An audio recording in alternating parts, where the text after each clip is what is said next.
A woman never belongs to you. It's just your turn.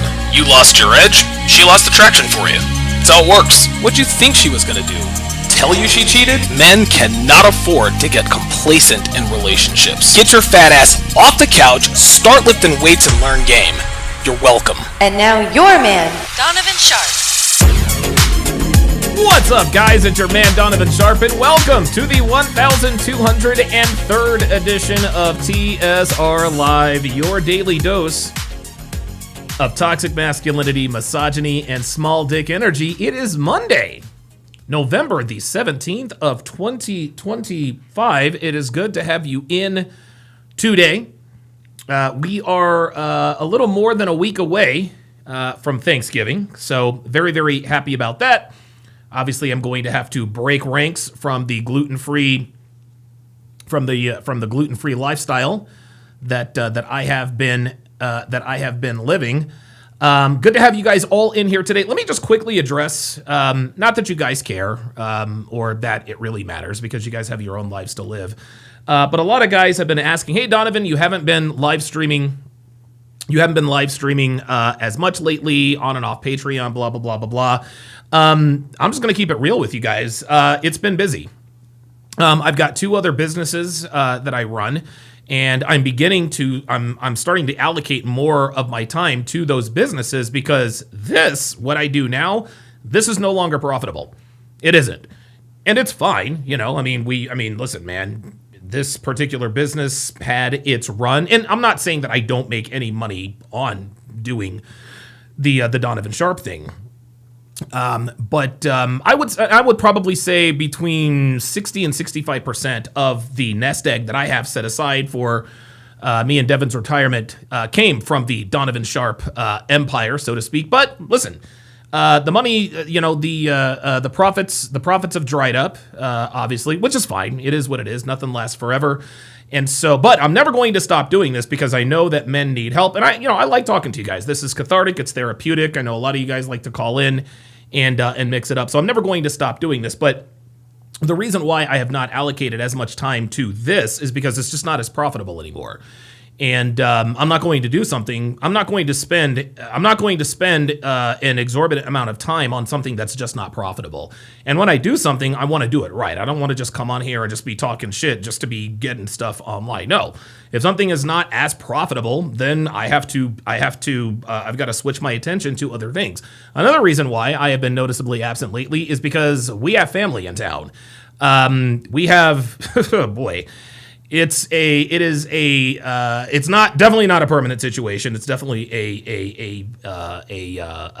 it's not complicated, because it's definitely not permanent. Everybody's going to be gone like the week after Thanksgiving, but we have family in town, and we're trying to work out logistics, and we got other people coming. Olivia might actually come and spend Thanksgiving with us.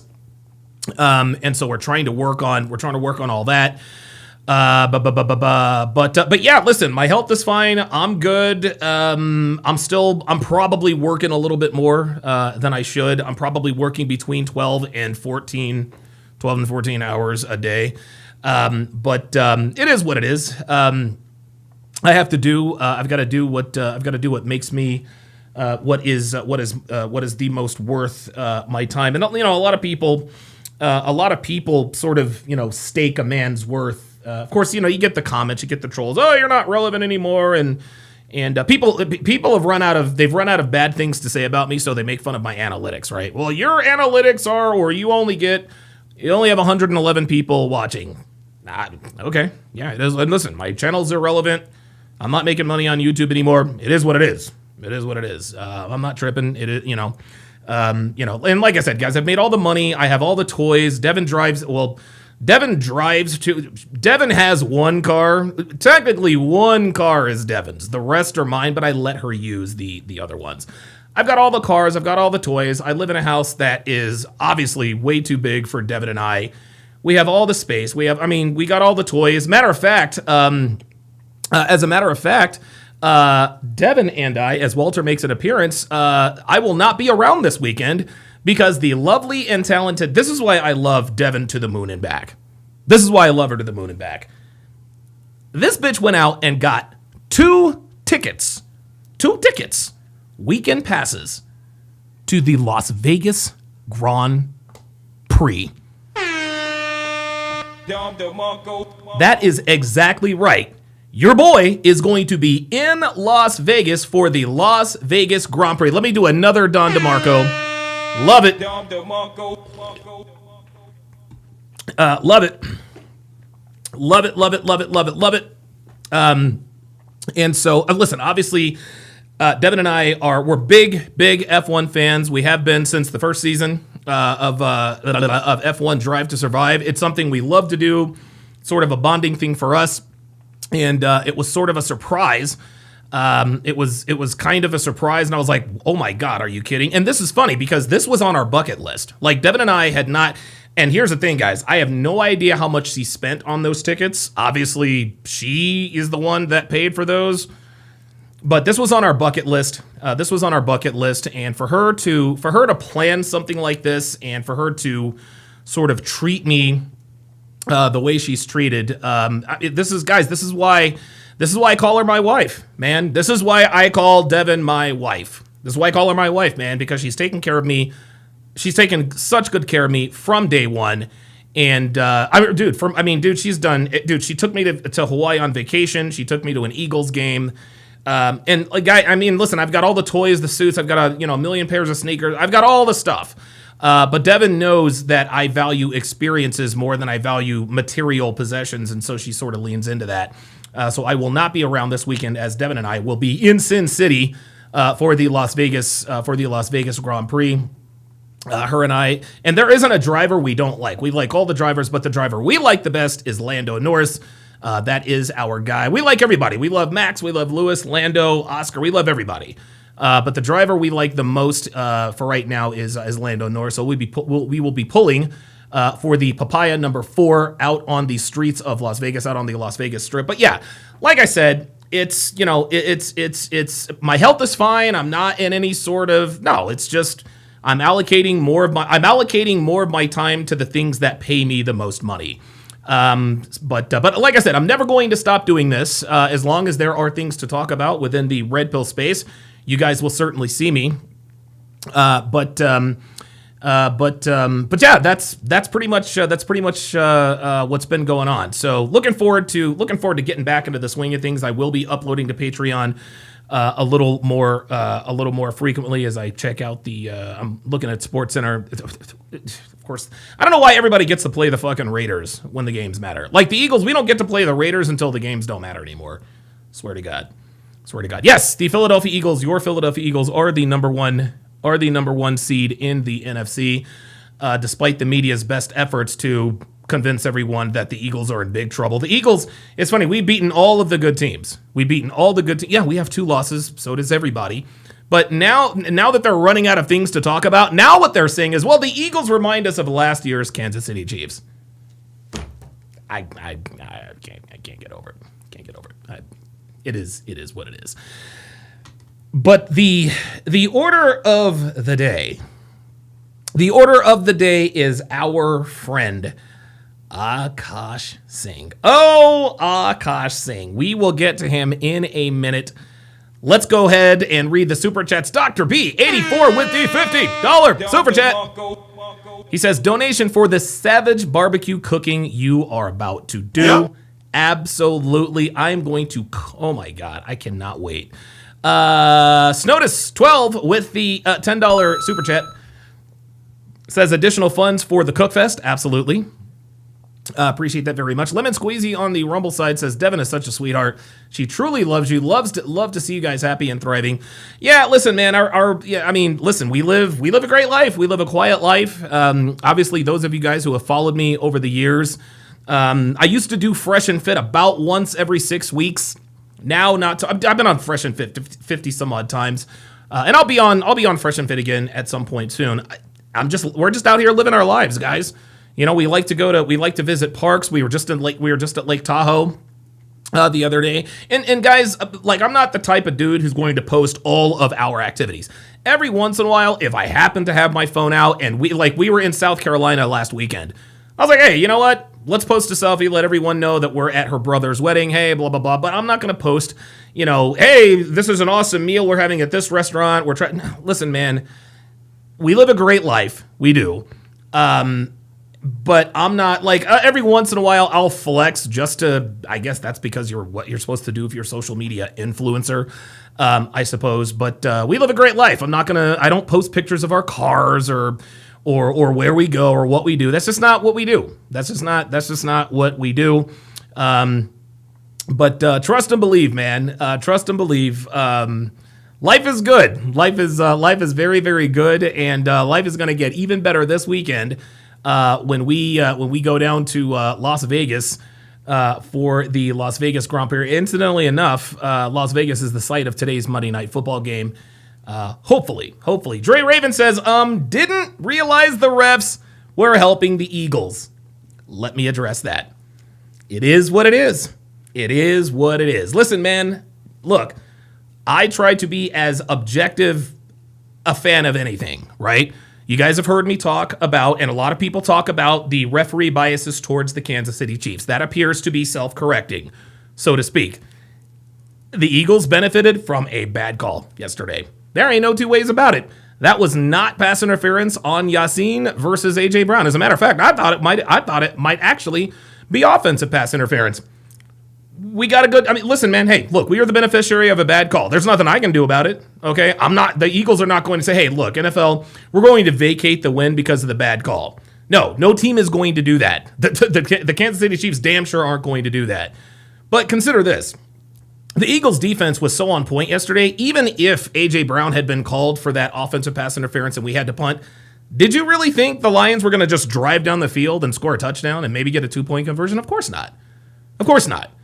And what it comes down to, if you are good enough to, and listen, I'm not going to sit here and deny that the Lions got screwed yesterday on that call, but you should play good enough to the point to where a bad call one way or another is not going to tank the game. Chuck Noll, I heard a player say, hey, look, Chuck Noll told us, old school football coach told us, hey, look, man, as the defense, you're going to have to understand the refs are going to screw it up. You're not going to get a perfect game from the refs. It's up to you to make sure that when the ref screws up, it doesn't cost us the game by not putting ourselves in position to be screwed by the refs. This is why so many people made rightfully a big deal about the Kansas City Chiefs refs bias, because all of the penalties the Kansas City Chiefs get are drive extenders for them, drive killers for their opponents, Super Bowl winning calls. Listen, the Eagles in Super Bowl 57, we got screwed by that James Bradbury call, the hold against Juju Smith-Schuster. It is what it is. Obviously, we avenged that loss back in February. These things happen. I'm not going to sit here and say, well, no, the Eagles were the beneficiary of a bad call. Sue me. It is what it is. My only defense to that is Jared Goff hadn't done anything all night. I had no reason to believe that he was going to. So it is what it is. But yeah. All right, Jay Blaze says, I'm on a run. I beat Don, then Devin, finally Rolo 3 weeks straight. Yeah, things are not looking too well for you. They're not looking too good for your boy in fantasy. I think I'm like 3-8. I'm 3-7, but I think after tonight I'll be 3-8. We'll see. We will see. Somebody said that this is the worst. Real Rain says this is the worst NFL season in recent memory. I don't know. Who knows? Okay. Oh, Dre Raven corrected himself. Okay, so I'm going to let me before I get into this, guys. I'm just gonna go on a little bit of a soliloquy, so to speak, as I tend to do on these. And by the way, guys. The pull-up line is open. If you got something on your chest, if you agree, disagree, whatever you want to talk about, pull up. The link has been pinned in the chat. I'm going to go ahead and spam it again here. P. Schmitty says, what do you think of Shador's start? I can admit I'm wrong. Shador is not as good as I thought he was. That's what I think of his start. He's not as good as I thought he was. I thought he was good. I advocated for him. I was wrong. It is what it is. Anyway, I'm gonna make a sports reference here, and I promise I will bring this around to the Akaash situation. So because this is absolutely relevant. So years and years and years ago, the Los Angeles Lakers were faced with a decision. Shaquille O'Neal and the late great Kobe Bryant were in sort of a feud, right? They couldn't play with each other. I think Kobe came out with a book. Phil Jackson came out with it. They just didn't like each other. Shaquille O'Neal didn't really take the game as seriously as Kobe wanted him to. Shaquille O'Neal is a victim of the curse of the gifted. Never really worked hard, right? If Shaquille O'Neal really applied himself, he probably could have won 6 to maybe 8 titles. But yeah, listen, he's got 4 first ballot Hall of Famer, one of the greatest players ever.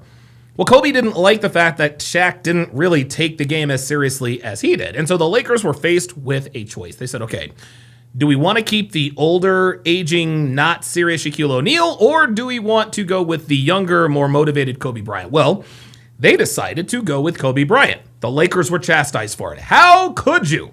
You traded away Kobe Bryant. He's one of the best players. Or you traded away or you let Shaquille O'Neal walk. He's one of the best players in the league. Work it out. Work it out. Shaquille O'Neal ends up with the Miami Heat, and he appeared to have won the divorce. Because the Miami Heat then, of course, promptly, with Pat Riley at the helm, Dwayne Wade, Mario Chalmers, that whole squad, they ended up winning the title back, I think, in 04, 05, somewhere around there. I can't remember exactly, right? So for a while, the Lakers sort of had to eat crow. They had to eat crow. Even Shaquille O'Neal, after he won the title in Miami, had that famous video, Kobe, how my ass tastes. How my ass tastes. Kobe, how... We all made fun of the... Shaquille O'Neal won the divorce. Well, Kobe Bryant ended up winning the divorce in the long run, proving that the Lakers made the correct decision to go with the younger, more motivated, more talented, more driven, more hungry Kobe Bryant. The Lakers ended up getting 2 more NBA titles. So in terms of who won the divorce or who didn't, okay, Shaq got a title without Kobe, but Kobe got 2 without Shaq. Kobe ended up winning the divorce. Now let's go to Tom Brady and Bill Belichick. We all asked, okay, who's more responsible for the Patriots dynasty? Is it Belichick or is it Brady? Well, the answer is yes. Sports fans know. The answer is yes. Brady wouldn't have done what he did without Belichick, and Belichick wouldn't have done what he done without Brady. But we all wanted to know. So, of course, Tom Brady leaves, immediately goes and wins a Super Bowl with the Tampa Bay Buccaneers. He won that divorce. That's not what this situation is about. This situation is closer to the Lakers and the Heat situation. And now I'm going to draw it back. For years and years, guys, guys like myself, Myron Gaines, Andrew Tate, Justin Waller, so we've been on these podcasts, and we kept telling these people, these bitches ain't shit. I'm trying to tell you. You guys think you know these bitches ain't shit, and they didn't like the way we delivered the message. They didn't like the way that, well, it's not what you say, it's how you say it, which, of course, is 100 complete and utter bullshit, because Kevin Samuels proved that it wasn't what you said, or that it wasn't how you said it, it's actually what you said. Because Tommy Sotomayor, Kevin Samuels was Tommy Sotomayor in a suit.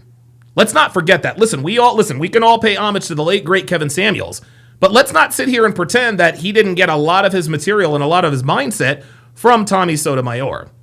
A lot of people like to crack on Tommy about, well, he's always talking about Kevin took this from him. That's fine, but he's right. People used to tell Tommy they didn't like him because of the way he said it. Well, guess what?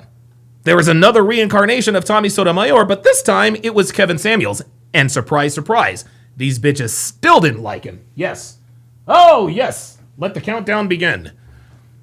These bitches still didn't like it, which proved it wasn't how he said it. It was what he said. Well, Myron Gaines, a few years ago, was on the Flagrant 2 podcast, featuring Andrew Schultz, whom I don't like, and of course, there's Akaash, who I really don't like.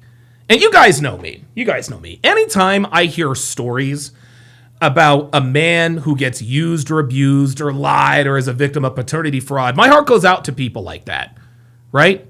Because I say all the time, I'm not team white, I'm not team black. No, I'm team man. At the end of the day, I used to think we are all on the same team because we're team man. No, today, that is not true. I don't give a fuck. No, fuck that. Fuck that noise. You guys know how Coach Greg Adams is now on his villain arc.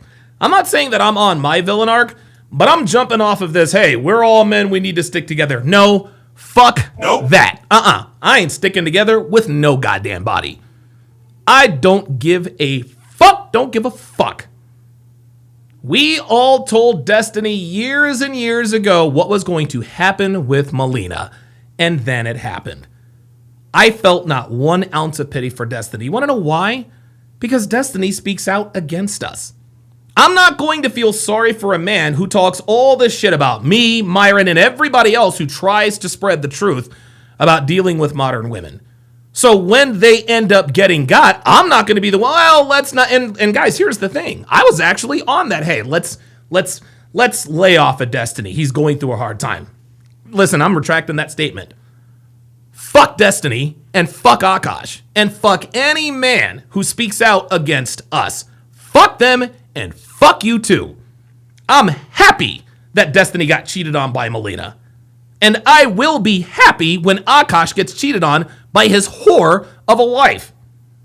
Because it's one thing for a woman to come out and talk shit about us. We expect them to do that because they're women, right? Like, we're giving up the game. Like we get it. The jig is up. We're giving up the game. You know, women don't want their secrets out. We understand.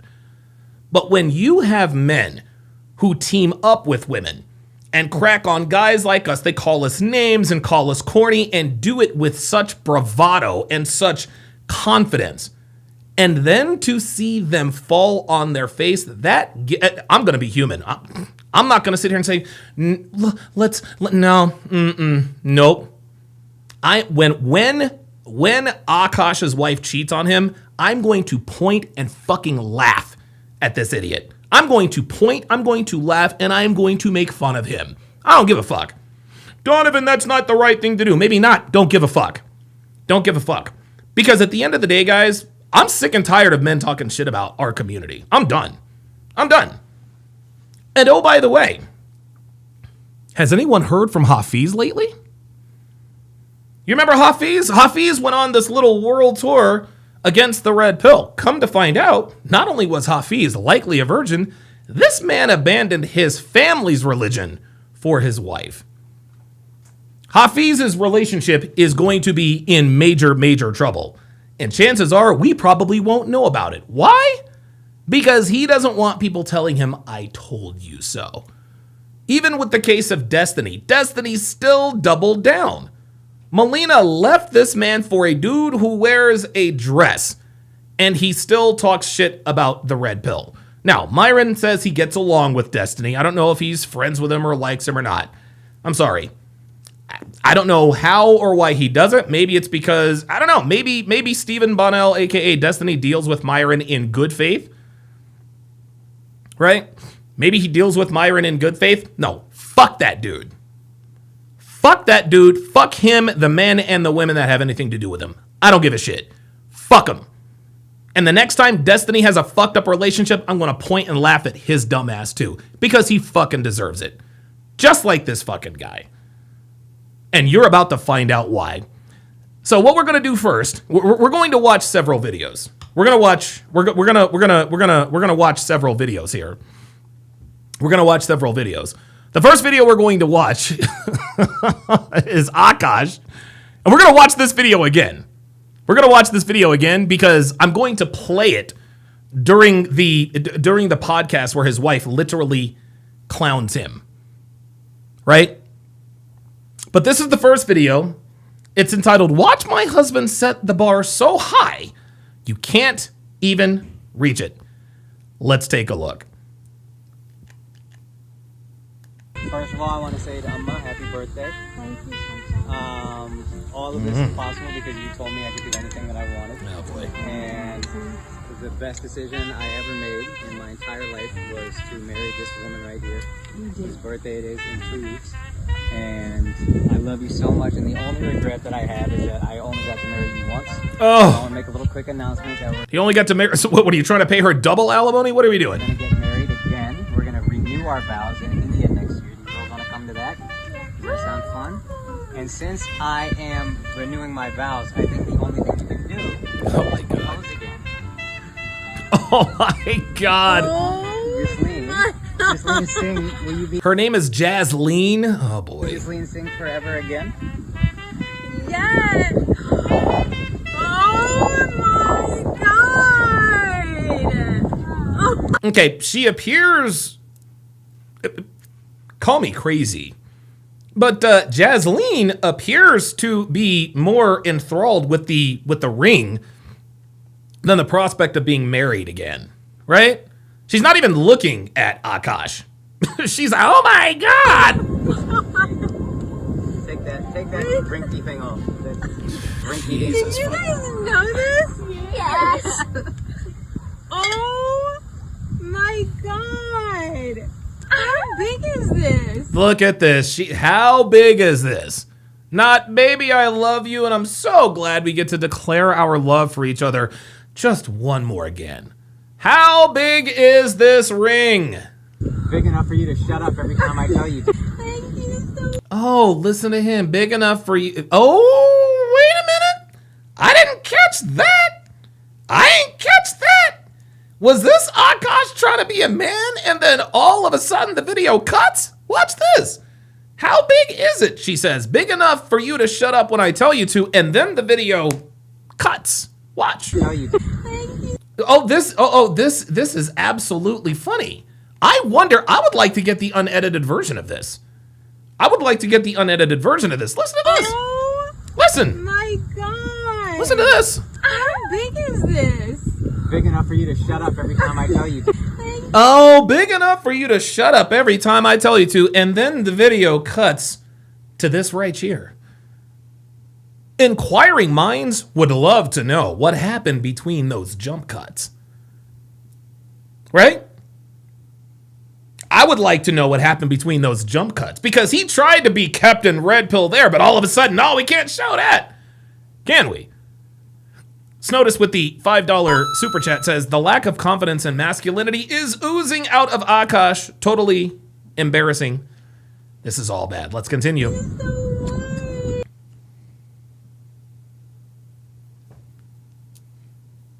I'm sorry. Did this man just try to kiss? I'm sorry. Did this man just get the cheek when he tried to kiss the woman he is going to marry again and gave her a ring the size, apparently, of a tennis ball? Did that really just happen? Oh, no. This is all, oh boy. Oh, no. This is, guys, I did not catch this the first time. This is all bad. Watch this. Oh my God, big enough for you to shut up when I tell you to. Look at this. Look at her. She's like, oh, how cute. Now watch. Look at this. Look at this. He goes in for the kiss. Oh boy. Oh no. Oh, Akaash. Oh, we got problems. Akaash. We got problems. Oh my God. Sound the, this is bad. Oh my God. Now watch this. Watch this.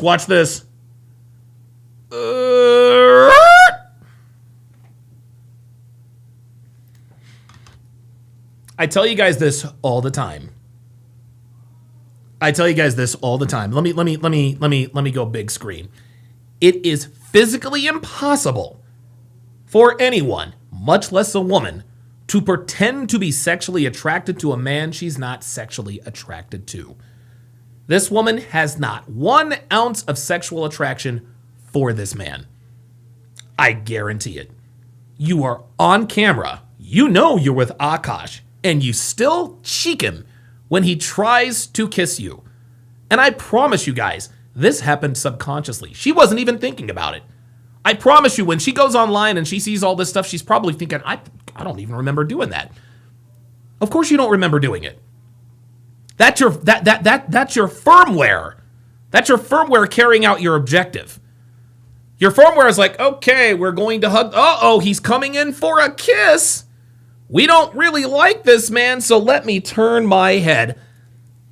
Guys, when a woman does this to you, she does not like you. I don't even think she doesn't even like this dude. She does not even love this dude. The Level Up man says, this is like watching a bad reveal on Love is Blind. You are not kidding me. Oh my God. Oh my God. Oh my God. Oh my God. This man should be embarrassed. This man should be absolutely embarrassed. Hi. Yay. Let's continue. Oh, wait a minute. Sorry. Let me. I love you so much. Hang on. Sorry, y'all. What do you say? This is so cool. God, it looks so good. Look at this. Look at this. You peed on Courtney Musley. Unbelievable, dude. You were sitting in her lap and then you peed on her. Ay. Oh boy. Oh boy. Houston, we have a problem. Dr. B84 with the $10 super chat says Akaash 1000% eats the booty. Yep. Oh, absolutely. Oh, dude, you know Akaash eats ass. Oh, you know. Matter of fact, hold up. Let's put it on the poll. Let's start a poll. Hold on a second. Has Akaash eaten Jaslene's ass? This is a yes or no question. Of course he's licked this girl's dirty asshole. You kidding me?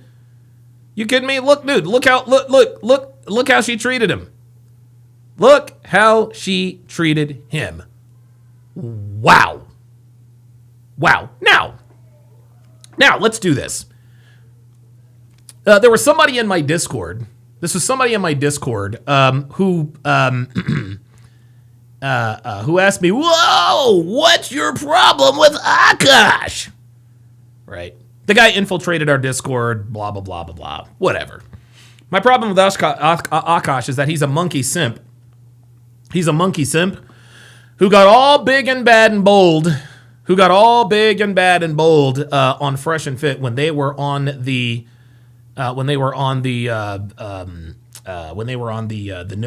Flagrant 2 podcast.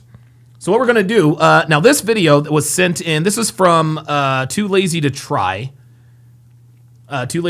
This is obviously going to be fair use. I'm gonna speed this up a little bit, and of course I'll have the graphics running up it so that we don't, so we can steer clear of the copyright. But the title of this is Wannabe Alpha Male Exposes Simp Comedian. Obviously, this was a thinly veiled threat at Myron Gaines. Myron obviously, he's going to catch a bunch of heat. This is exactly what happens when you tell the truth, is people like to call you all kinds of names. But let's watch this dude's reaction. Preference is not my women. Now, I thought it was I'm not dating my women, period, which is the corniest human being outside of a criminal to me, period. Yeah, look. And look at this guy's body language. Oh, it's corny. Ay. Bad Rasta with the $10 super chat says, I gotta ask, who's got it worse? Akaash Singh, Travis Hunter, or Stephen Curry? Yep. That is your answer. The answer is yes. They all have it bad. And guys, I want to make something very, very clear to you. This is why this entire situation is bad. It doesn't matter how much you accomplish as a man. You could be a titan of the industry. You could be Jeff fucking Bezos. You could be a trillionaire, billionaire, millionaire. Does not matter. Nothing tanks your reputation as a man quicker than getting with a woman who's out of pocket, who embarrasses you. Will Smith is one of the most accomplished actors in Hollywood history, yet his legacy will be the way Jada Pinkett humiliated him, both on and off the screen. Think about what Jada Pinkett has done to Will Smith's career and legacy. Nobody wants to talk about I Am Legend. Nobody wants to talk about the Fresh Prince of Bel-Air. No one wants to talk about his near $400 million net worth. Nope. All anyone wants to talk about is, man, Will Smith had it good, but shit. Jada did him wrong, man. First it was Tupac, then it was August Alsina. Stephen Curry, the greatest shooter in the history of the world, greatest shooter I've ever seen, right? And he is on his way to being Will Smith because Ayesha Curry can't stop telling everyone that she didn't want to be married to Stephen Curry. Akaash, I didn't even know he was a comedian. I guess that's how him and this guy, Schultz, ended up meeting, right? This guy is going to lose respect from both men and women because of what his wife is saying or has said. Let's continue. It's just, those are your roots. Those women are reflected in your roots. Like, Akaash is the extreme. Like, Akaash only dates brown. Oh, okay. Akaash has been with one girl in his life who is his wife. That's my wife. Oh my God.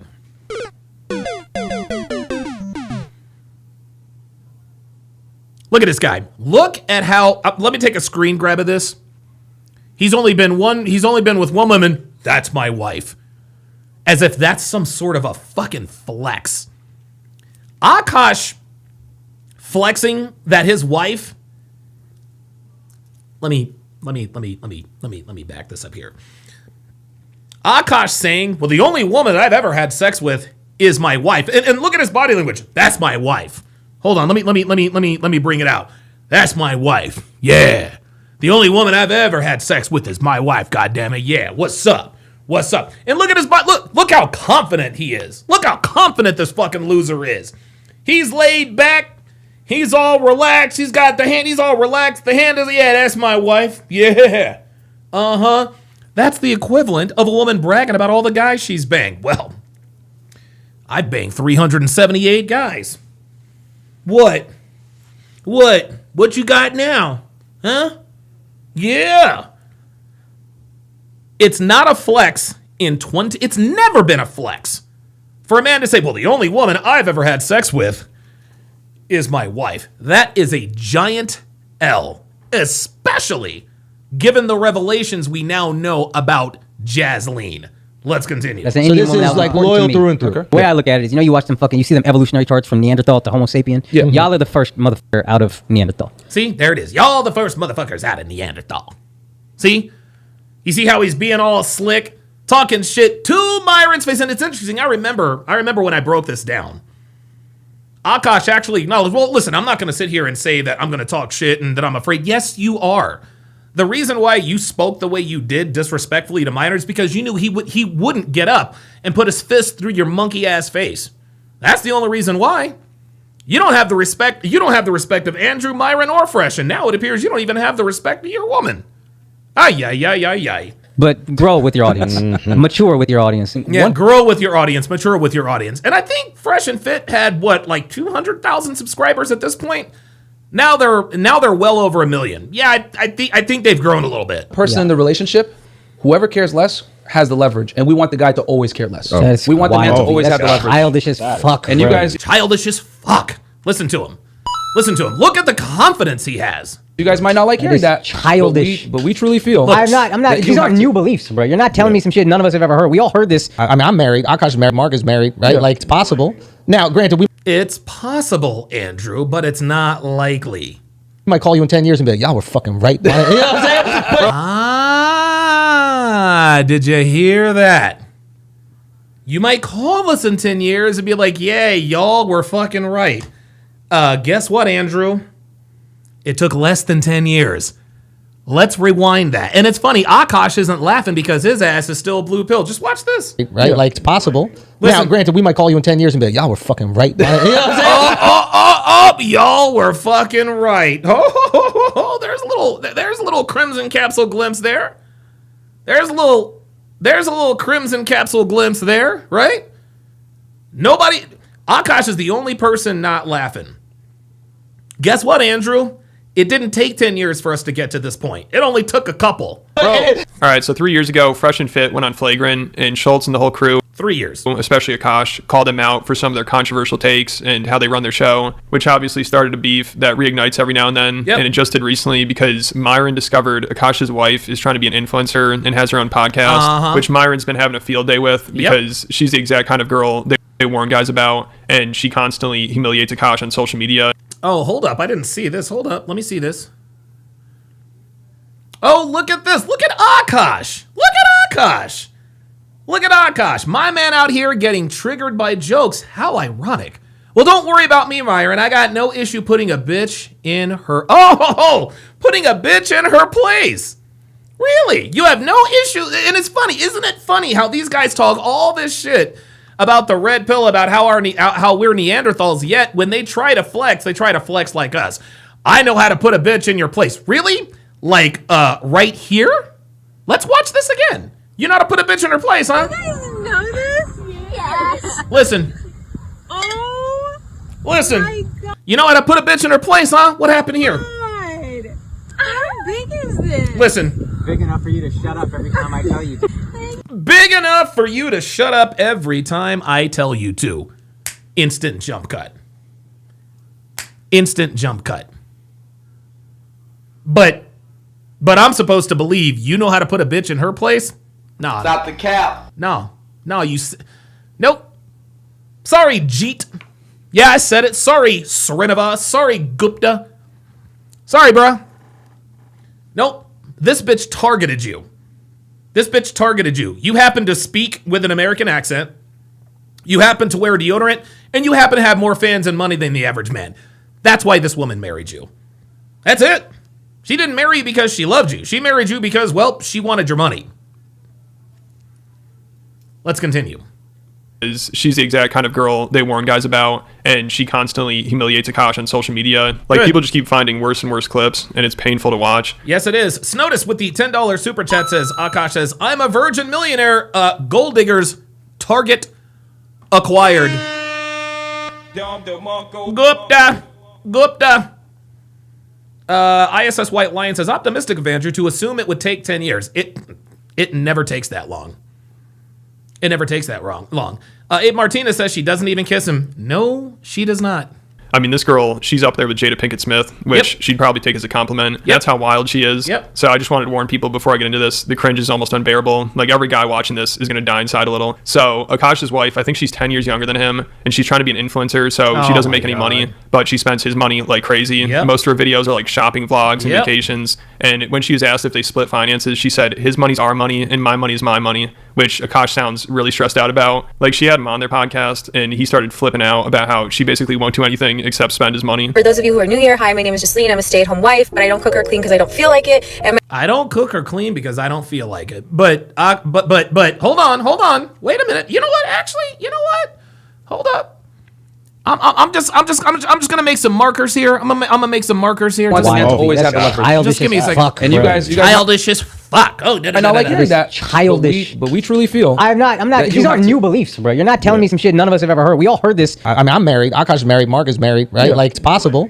Now, granted, we might call you in 10 years and be like, y'all were fucking right. You know what I'm saying? All right, so 3 years ago, Fresh and Fit went on Flagrant, and Schultz and the whole crew, especially Akaash, called them out for some of their controversial takes and how they run their show, which obviously started a beef that reignites every now and then, and it just did recently because Myron discovered Akaash's wife. And why does Andrew Schultz look like a fucking 1940s white boy gangster?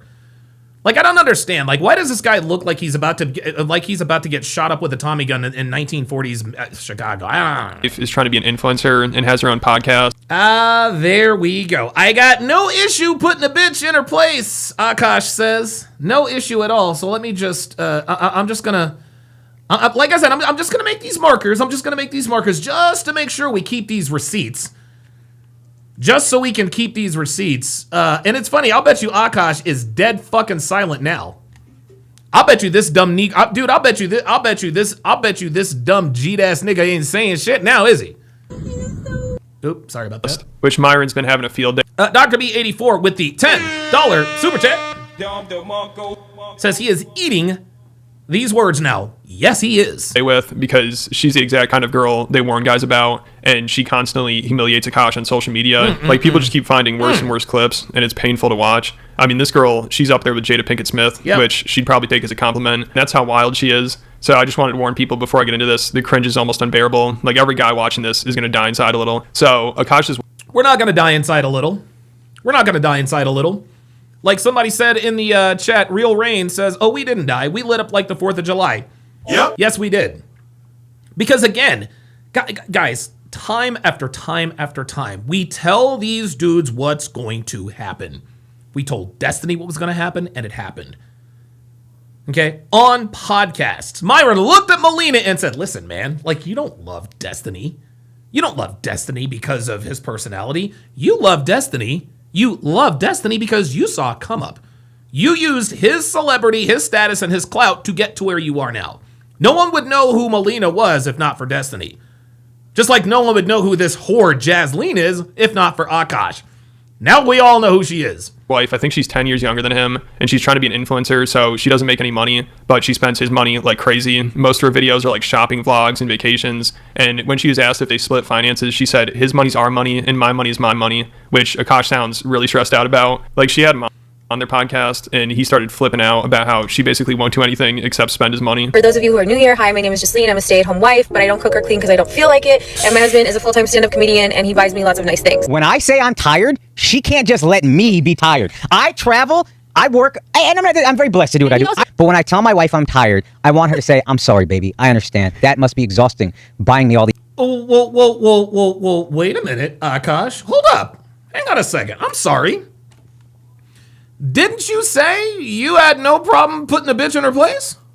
Hold up. Let me just put this back up on the screen in case we forgot. Well, don't worry about me, Myron. I got no issue putting a bitch in her place, yet here you are bitching and moaning about the fact that your wife doesn't give a fuck about how hard you work. These things. Instead, she goes, and that's her laughing in the background. So am I. And if I dare open my mouth to go, what the f did you do that made you tired? Now it's a problem. Now it's a fight. So I sit there. I went to Pilates. Oh, that's what I'm saying. Yesterday, I worked the entire, like, morning to night, whatever. I finally get a workout in because I'm trying to be less fat. And then she's like, babe, can you take out Happy? I'm so tired. And I'm like, are you what? Fucking kidding me? And then this man worked all day long. His wife did nothing but eat and take a shit. And she still wants him to walk the dog. Oh, but wait a minute. You got no issue putting a bitch in her place. Right, Akaash? Stop the cap.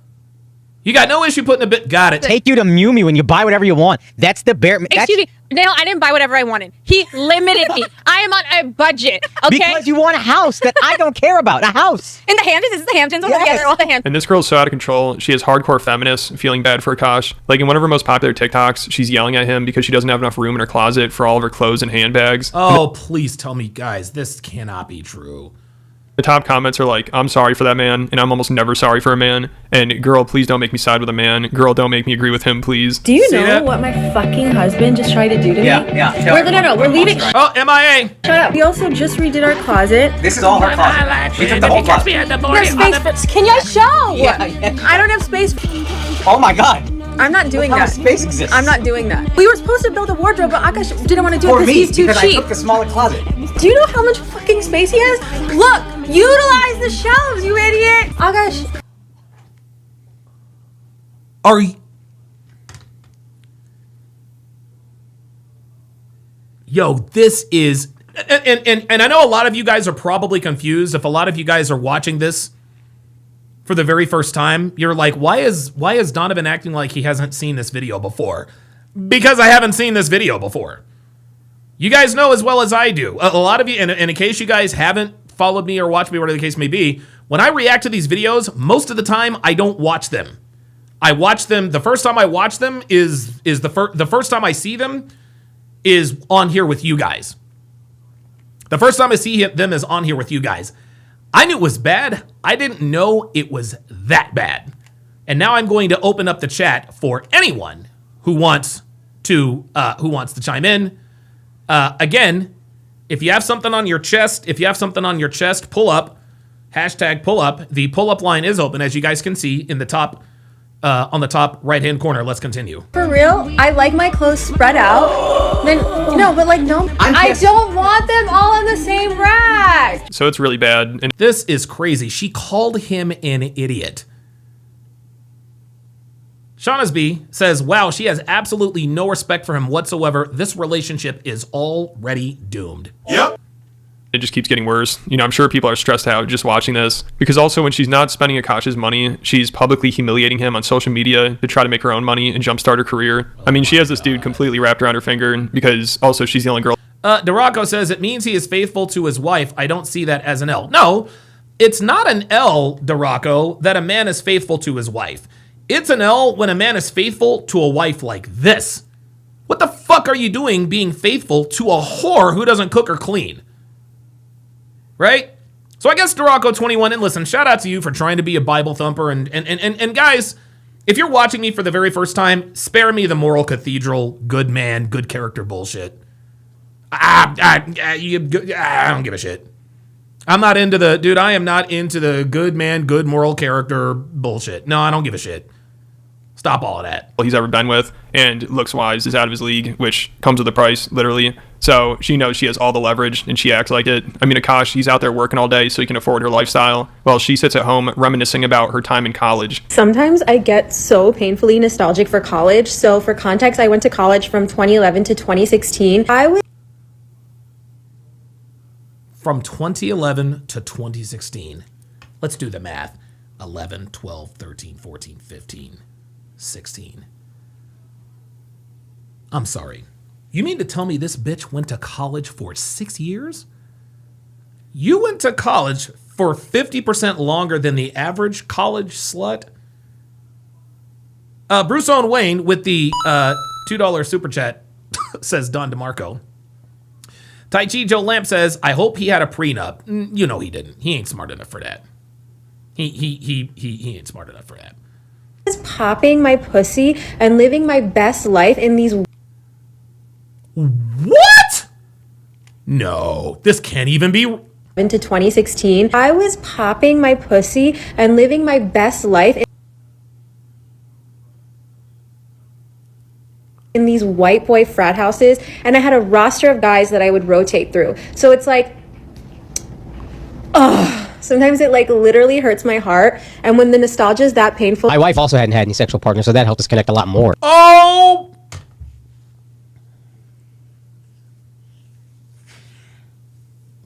Yo, this.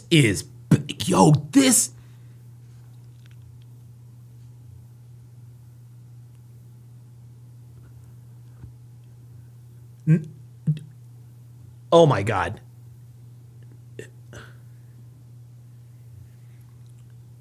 Yo, this is really bad. Because she's not even sugarcoating it. She's not even trying to sugarcoat it. Normally when women talk about their wild college days or their wild hoe days, they sugarcoat it. Well, back when I was in college from 2011 to 2016, yeah, you know, I had some fun. I hung out with frat guys. No, this bitch said, popping my pussy. And her loins ache with nostalgia. Number one. Number two, Akaash fell for it. He says my wife hadn't had any sexual partners. Let me ask you this. Do you believe her? Yeah, there we go. There you go. Listen to this. This is insane. Nostalgia is that painful. My wife also hadn't had any sexual partners, so that helped us connect a lot more. Let me ask you this. Do you believe her? So someone needs to take her. Do you believe her? Dude, I cannot believe that this woman literally just got... This woman got on camera. She got on camera. It would, not that it would be any, oh my God, dude, I can't even comprehend this. Not that it would be any worse if she were married to a nobody. If she were married to, you know, Akaash Srinivas or some shit like that nobody knew about. No, this woman is married to someone who has a level of celebrity. People know who your husband is, yet you are on video talking about how you popped your pussy and about how you had a stable of white boys running through you and about how you long for those days and that the nostalgia. And then in the very next clip, well, my wife didn't have any sexual partners, so that helped us connect even more. He bought the lie. Well, she sits at home reminiscing about her time in college. Jesus. Sometimes I get so painfully nostalgic for college. So for context, I went to college from 2011 to 2016. I was popping my pussy and living my best life in these white boy frat houses. And I had a roster of guys that I would rotate through. So it's like, Sometimes it like literally hurts my heart. And when the nostalgia is that painful. My wife also hadn't had any sexual partners, so that helped us connect a lot more. Let me ask you this: do you believe her? So someone needs to take her phone away. I mean, that was brutal. I almost feel bad for Akaash, but he's probably just like, hey, at least she's doing something other than spending my money. And obviously, no, I don't feel bad for Akaash. I don't feel bad for Akaash. And guys, normally I would feel bad for men who are going through what Akaash is going through. I don't feel bad for Akaash because of the way he treated Myron and Fresh. Yes, that is absolutely correct. I have absolutely no sympathy for men who speak out against other men telling the truth. And to do it as pompously and as disrespectfully as Akaash did, I'm glad. And again, maybe this is a character flaw of mine, but I want to make this crystal fucking clear. I am happy this is happening. I'm glad this is happening to Akaash. I'm glad this is happening. I'm glad that his wife lied to him. I'm glad that she was a whore in college. And I'm glad that he is humiliated. Because no one can teach you these lessons. No, my guy, these are lessons you have to learn. And Akaash is learning this lesson the fucking hard way. The harder you deny what we teach, the less sympathy you're going to get from us. This bitch literally said, pop in my pussy. Unbelievable. Tai Chi Joe Lamp with a $2 super chat says, Tyrone and Chad blasted her, gave it to her 2 ways. Absolutely. Snotus with the $5 super chat says, I waited for that reaction from you. That is crazy. Ay. Snotus with another $2 super chat says, train. You better believe it. H.MPEG with a $1 Rumble rant says, he married a slut. Saber89 with the $5 Rumble rant says, glad to see you back. Just want to say thank you thank you again, because you men in this space got me getting my health right. 376 pounds down to now 329. That's what's up. Bro, that's 54. That's 40. That's 48 pounds, man. Damn, good job. Good job, man. Lemon Squeezy says, I know you don't believe in karma, Don, but no, this isn't karma. No, this isn't karma. This is cause and effect. This is simply cause and effect. Akaash didn't marry. See, the thing is he married this slut before he went out against the red pill. This isn't karma. There's no such thing as karma. This is cause and effect. Right? The cause was you were blind to your woman's lies. We tried to tell you what was going to happen. You ignored it, and it happened to you. That's not karma. That's cause and effect. Oh my God, Jesus Christ! He should have known what he was getting himself into, but he was in denial. Like, the most disturbing thing is she's obsessed with her podcast co-host husband. It's so uncomfortable. Like, she'll talk about how attractive he is all the time, and she'll bring up his dick, and she's begging them to have an orgy with her. And she's also even like, what? There's no way this is. Akaash is great and everything, but I think your husband might be even better. Akaash is such a fucking king. Like, everyone knows he's the best husband, and I don't often find men that measure up to him. And like, Nav completely measures up to him, if not more. Can I just say, like, not in a weird way, he's so good looking. Oh, thank you. Would y'all ever have an orgy together with your husband? Rhea, I'm actively trying to have an orgy because this couple is so fucking good looking.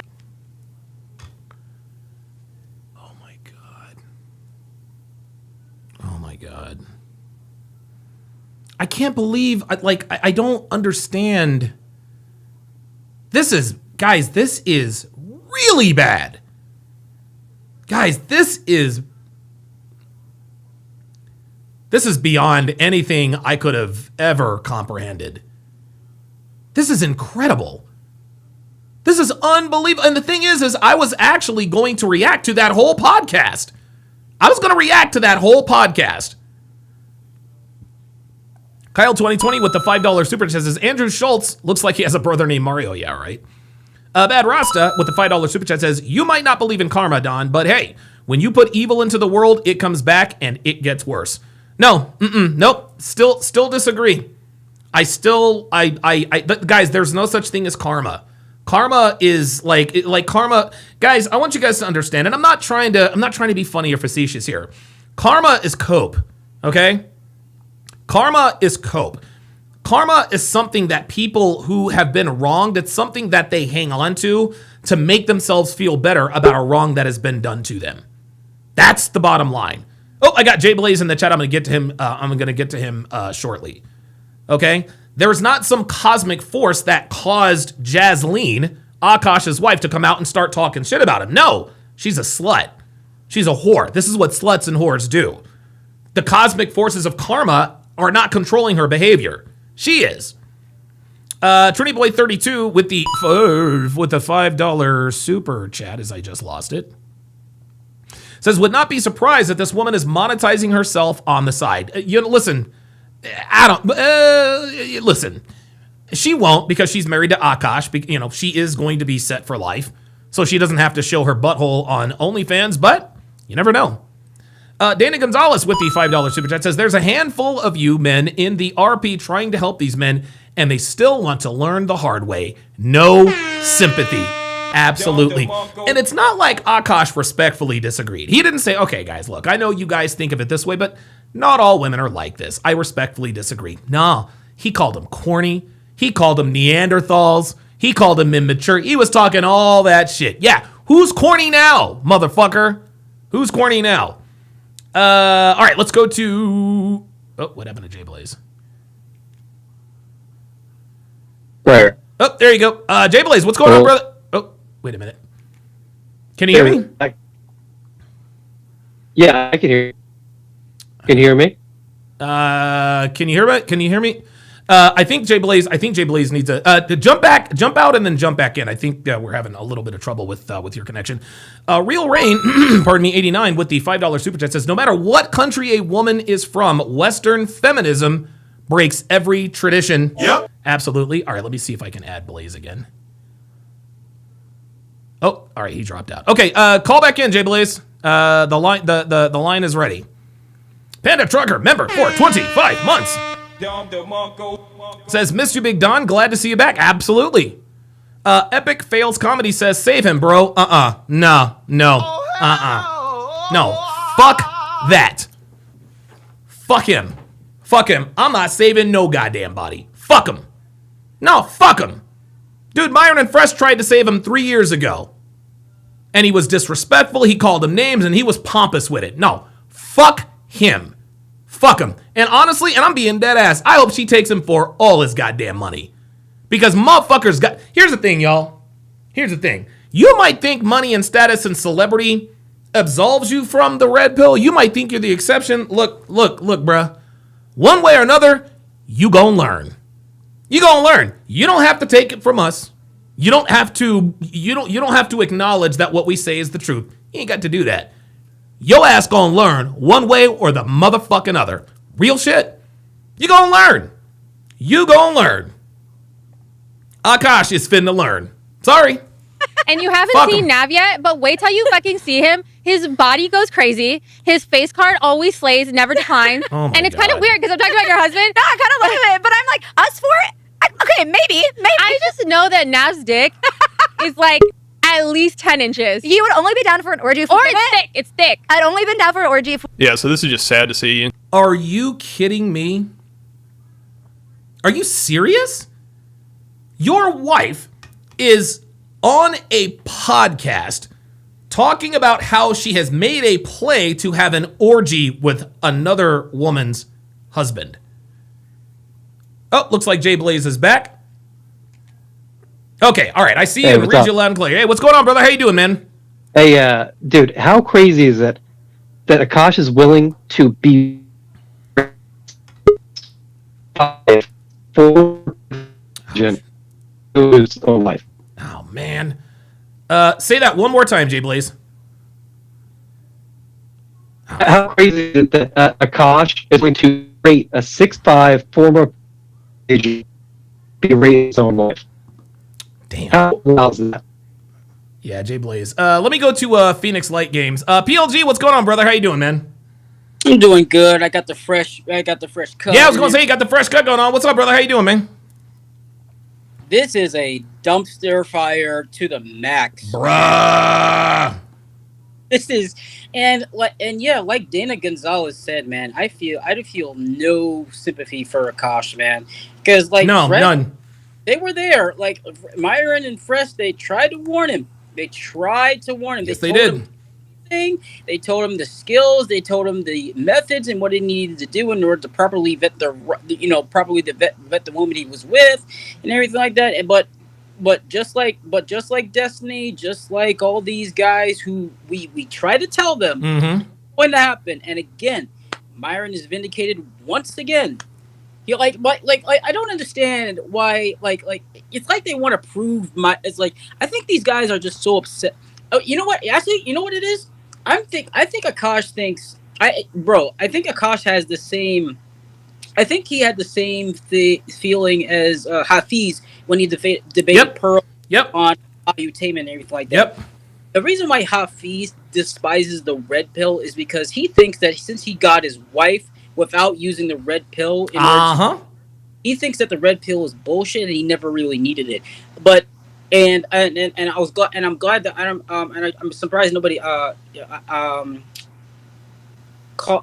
figured this out yet. This situation is the same thing as Akaash. Hafiz lost his virginity to his wife. And lost his virginity to his wife, the same thing. So is it any surprise that they're both going through the same thing? Like all the evidence is like, but these dudes keep proving Myron right, and they hate that they keep proving him right. I don't understand. This is hilarious, and this is disgusting. This is deplorable. But bro, I have no sympathy for this dude, man. No, me neither. And if he had respectfully disagreed, I might have been even. I don't know if you had been following me back then. There's another guy who I happen to like. His name is David West, right? David West, good Christian dude. I think he lives in Oregon. And him and his wife, Cassie, used to do like anti-red pill videos. She used to talk about, well, you need to check her and da-da-da-da-da. And they would talk shit about the red pill. Come to find out that not only was Cassie a single mother who had married David West, David West was a virgin when he married Cassie. We haven't seen or heard from David West since. And you want to know why? I think it's because of Cassie. Cassie knew and understood. She's like, whoa, wait a minute. We can't be putting our shit out here in the streets because people are going to start doing some research. And we did. We went all the way down Cassie's her Instagram before she got married. She was partying. She was out all the time. We even saw when she was getting pregnant. She even fucked niggas, bruh. The bitch fucked niggas. I'll give you the last word, man. Yeah, man. Dude, it's gonna get worse and worse because, And I said in the chat, but I think you said something that was very surprising. You said that she took longer. She attended college for 6 years. We did the math, 2011 to 2016. Yeah, 6 years. Yeah. Yeah. One of the reasons why I think she prioritized staying in college because she enjoyed riding a car carousel for that long. She didn't want it to end. And that's one of the reasons why she was there longer than the average person. There you go. And one more. Two more things. Okay. Yes, that was me earlier in the chat. A hard archive. Okay, I just wanted to make sure. I didn't want anybody. Yeah. I know. You have PTT, post-traumatic troll disorder. Troll disorder, right? And what was the one more thing? Oh yes. Two more things. Yes, I did add a Sovereign Citizens playlist to the to the channel, and I think you should put I think it's pretty fair that you should put a poll in the chat, guys. Who do you think is more feral, given all the evidence that we have, Melina or Akaash's wife? Oh wow! Holy moly, Melina or Jasleen? That's actually very good. Before I let you go here, PLG. We did put a poll in the chat. Says, has Akaash eaten Jasleen's ass? 14% said, 86% said yes, and 14% were wrong. So that's where it splits. Oh god, dude, guys, we already know in the bedroom, Jasleen is the man. Straight up. Come on, man. Given what we've seen, come on, that's ridiculous. But yes, I think you should put out a poll, Melina or Akaash. Okay. I will do that right now. Phoenix Light Games, thanks for coming on. Let me give him a Don DeMarco. And subscribe to that channel. Subscribe to that channel, Darkside. With the Darkside has gifted one Donovan Sharp membership. At Johnny Green. At Johnny Green to welcome him to the TSR family as is customary. Of all first-time channel members, let us do a chat-wide age and location check. The reason we do this is to create communities of like-minded people. We all know that not many people think the way we do. So if you are in this chat, obviously you think like we do. You never know. Someone in the chat could live in your city. They could live in your neighborhood. They could live in your block. They could live in your street. On your street, they could live in your building. Example 48/Reno, that would be your boy. Hashtag where you at? Let's get into it. Okay, let's go back to the pull-up line. Let's pull up, looks like a Carl Bennington. Carl, what's up, brother? How you doing, man? How you doing, Donovan? I'm doing good, man. How about yourself? Pretty good. I was just wondering, how come you don't like sluts? You don't like porn stars? How come I don't like sluts? Yeah. I mean, I used to bang sluts. I mean, I used to like sluts, but not so much anymore. You know, the red pill used to be about never, talking down on women. Now that's what all you guys do now. In the rule of game, you're not supposed to judge women. And I'm the second best in the game. Even I know that. Okay, well, good for you. Yeah, and I was wondering, what happened to the old Donovan? I used to like your old stuff, like how you used to run game and stuff and break the videos down. I miss the old Donovan. Yeah, what happened to him? Yeah, well, what happened to him is the old Donovan grew up, man. You can't be running around banging sluts for forever. At some point, banging sluts gets old. And yeah, there was a time I used to not really like sluts, but there was a time I used to run around and bang sluts and this and that and a third. But dude, I'm 48 years old. I'm not going to be running around and banging sluts and talking about 5 signs she's a slut till I'm 60. That's just not how it works. You got to grow up at some point. Oh, I was going to say, what do you think about girls getting on their knees for marriage and stuff? Because women are the ones who want the marriage, right? I thought to myself, why would a man ever get on his knees for a woman? Well, I always tell men, never get on one knee for a woman who won't get on 2 knees for you. So the answer to that question is no, I don't believe that women should get on their knee to propose. However, what they should do, as far as the equivalent, if you want a man to propose to you, don't get on one knee, act like a wife. If you really want a man to propose to you, act like a wife. If you want the role of the wife, you have to audition for the part. And that will compel a man to get on his knees. Or knee, singular, okay. Not knees.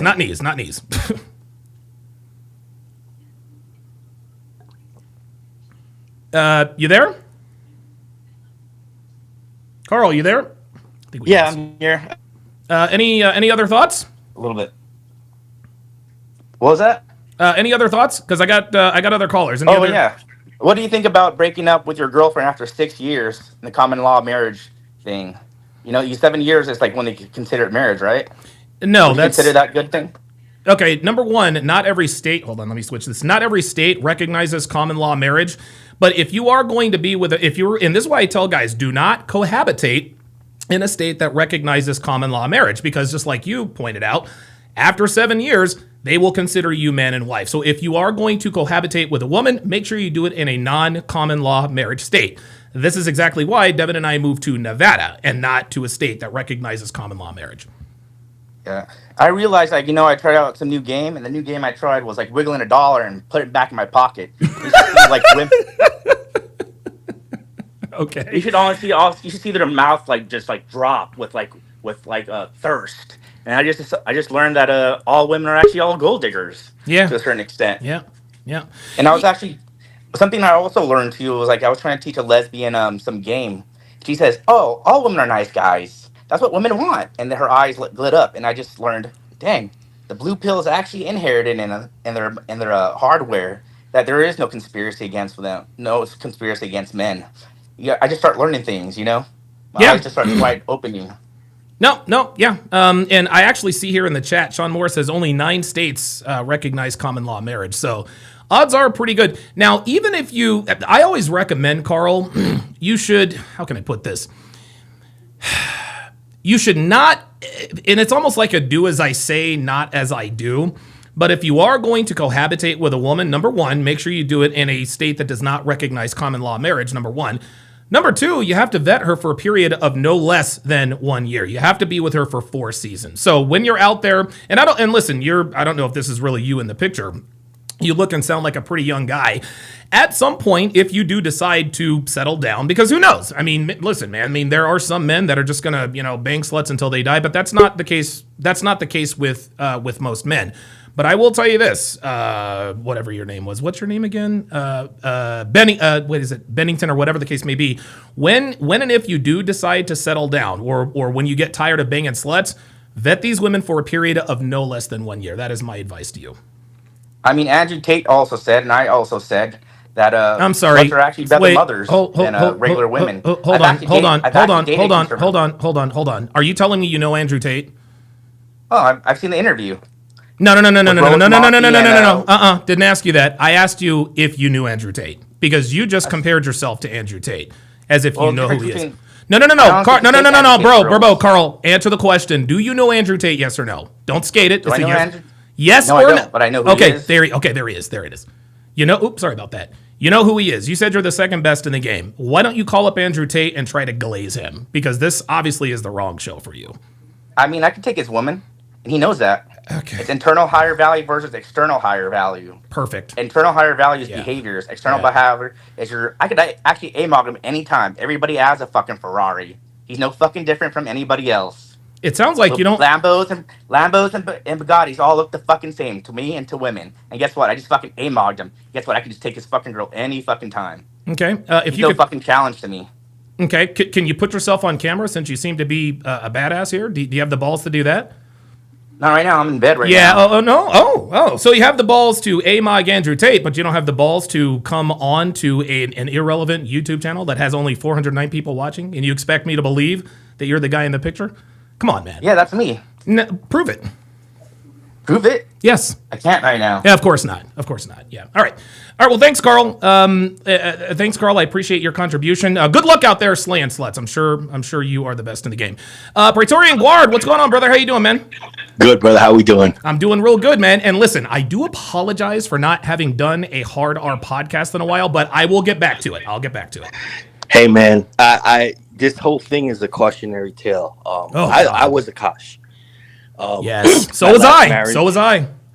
I was him. My last marriage. And it's crazy. I have some detective work under my belt, and I'm gonna tell you straight up, that woman that you're looking at, she's 100% narcissistic. Dude. And I mean diagnosable narcissist. Yeah. She doesn't care about him. She just cares about herself. That's how my ex-wife was. We got divorced in January 20. Oh no! What happened to Pete? Oh, okay. I guess I'm talking to myself. Praetorian Guard, you literally disappeared. Jump back on. I'd appreciate it. Oh no! Wait a minute. Oh, PG, hold on. Oh, yeah. He disappeared. Jump back in. All right, let us continue with the breakdown. I mean, it sounds like Akaash is a good husband. He tries to do everything right. He spends all this money on her. And shout out to Carl Bennington, alpha male extraordinaire. Guys, that whole Carl Bennington thing. Carl Bennington is probably a black-pilled incel. He and you guys actually heard it. He admires Andrew Tate, but he also hates him, right? He's like, I'm the second best in the game, and he instantly compared himself to Andrew Tate and says, I can AMOG him and take his woman. Guys, this is a man who is envious of people like Andrew Tate, so they try to make themselves sound better. And when he said, I'm the second best in the game, and Andrew Tate, well, wait a minute, do you know Andrew Tate? He skirted the question because, of course, he doesn't know Andrew Tate. Yeah, you're a clown, Carl, but you don't have to be. I asked him to prove that he is who he is. No, I can't right now. That was easy. Let's go back to Praetorian. Praetorian Guard. PG, I lost you when you were talking about when you got divorced and about how this woman is a narcissist. Please continue. Yeah. So the ex-wife. Long story short, we got divorced in January of 24, and she was remarried in March of 24. Oh. So, that's these women, this whole, and the last caller has something that we all, this term, red pill rage. Yes. Or yes. We call it the after pill now. Once you have to, that's from CGA, but the after pill is once you get past the red pill, you let go of the hate and you understand women's nature. Yeah. They monkey branch. There's thousands of years of them. You know, the evolution. That's how they survived. We can't get mad at them for doing what they do naturally. Absolutely. You can't get mad at a cobra for biting you. That's right. So we just have to understand their nature and play accordingly. No, I totally agree. What did you explain to me the concept of this after pill? Because I'm going to tell you what, I've never heard it that way, and I am going to replay Mr. Bennington's interview here shortly because you could tell that there was red pill rage in his voice when he talked about a fucking Lambo. They're all the fucking same, and I can take Andrew Tate's woman. You can tell he hates guys like Andrew and Myron and Justin Waller. What are your thoughts there? The after pill, the way CGA breaks it down, and he's not the only one. You've talked about it, but I don't think you've put it not in that term, right? What it is when you get over the anger, and you just accept, okay, this is how women are. This is their nature. You know, I have a girlfriend, sure, that I live with. Okay, and I kind of use your methods to deal with her and to kind of mold her. Yeah, manage the situation. Yeah, of course. Yeah. And she's very accepting of it. She watches you. She's like, "When's your friend on?" Which is funny. That's good. I like that. But the whole thing is, it's just that this after pill is just what comes next. We can't stay in this angry state. It's healthy to be there, but not forever. We got to get past that. Right. And I think, you know what, it's interesting because there are a lot of men in this community who are both, let me think, who are both, they both admire, but they also hate the red pill. But as soon as they get out of the anger phase, and I guess take what the equivalent of that after pill is, that's when they kind of sort of come to an understanding. Okay, I kind of get it. But when you get guys like, I guess, this Carl Bennington guy who wouldn't show himself on camera, who wanted to come on and say he's got the game and where's the old Donovan, this and that and the third, when it came time to put up or shut up, he couldn't put up because that's just not who he was. Well, you know how it is. You fought on the street before. You know, sure. The guy with the biggest mouth usually is ain't that the guy? Not the toughest guy. So ain't that the goddamn truth? That's what you got there. So he's still in his rage. He is. Hopefully he comes out of it. PG, I appreciate you chiming in, brother. Yes, sir. All right. Praetorian Guard, let me quickly just take oh boy, looks like Lane Johnson is going to be on the IR, and I'm not tripping. So let me, that was a very interesting exchange there. Between me and Mr. Bennington. You know, the funny thing is I've actually seen Carl in the chat before. I don't exactly remember when, but every once in a while I do see him in the chat. But I'm gonna play this. I'm gonna play this again because Praetorian Guard is absolutely correct. This dude, this guy, Carl Bennington, this is the epitome of red pill rage. Take a look and listen. Any other thoughts? A little bit. What was that? Gave it to her too. Is going to be set anti-red pill videos. She used to. I think you should put up. Hang on. I'm doing good, man. How about yourself? Pretty good. I was just wondering how. Here we go. Looks like a Carl Bennington. Carl, what's up, brother? How you doing, man? How you doing, Donovan? I'm doing good, man. How about yourself? Pretty good. I was just wondering how come you don't like sluts? You don't like porn stars? How come I don't like sluts? Okay, so the first thing he mentioned was porn stars. I've never had sex with a porn star that I know of, so I'm not really sure. Like, that kind of threw me off. Like, what kind of, Carl, I'm not going to bring you back on unless you're on camera. So if you think we're going to go back and forth and we're going to be jousting, like, I'm sorry. I'm sorry, Carl. I'm not bringing you back on unless I see you on camera. So go back to bed, loser. We can talk another time. See, now Carl wants to jump back in because now he has been exposed and he wants to come on and try to vindicate himself. You want to vindicate yourself, Carl? Let's see you on camera. What? Mr. Amog? Yeah.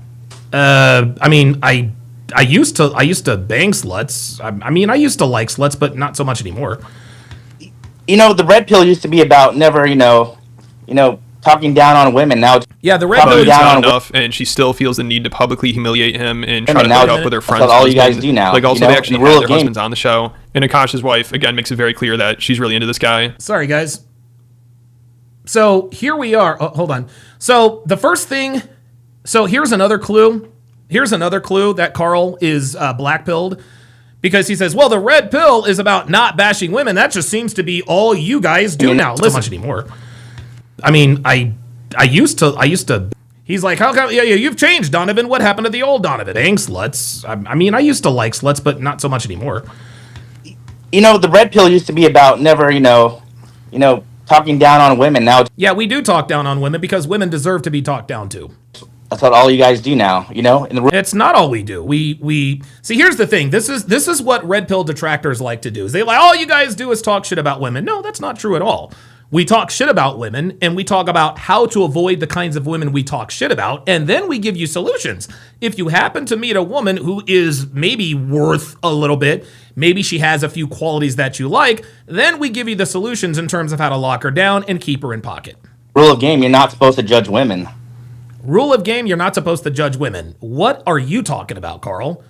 Game is literally judging women, and you put them in one of two categories. You can either put them in the relationship category or the recreational use only category.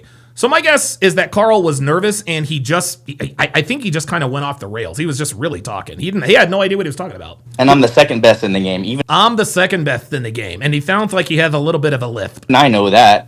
Okay, well, good for you.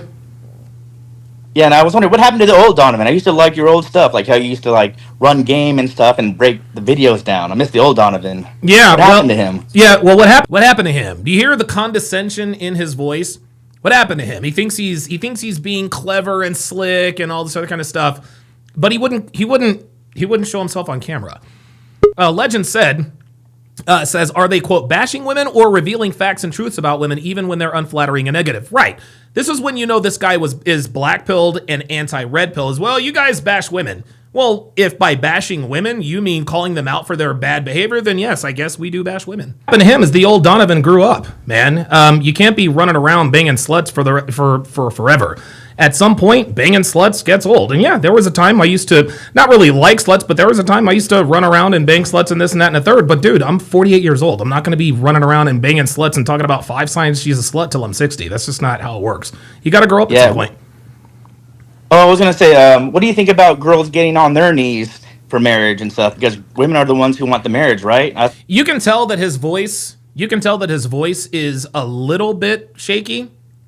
Right? You can tell his voice is a little bit shaky because he expected me to go back and forth with him on this ridiculous point, but then I shut it down. Thought to myself, why would a man ever get on his knees for a woman?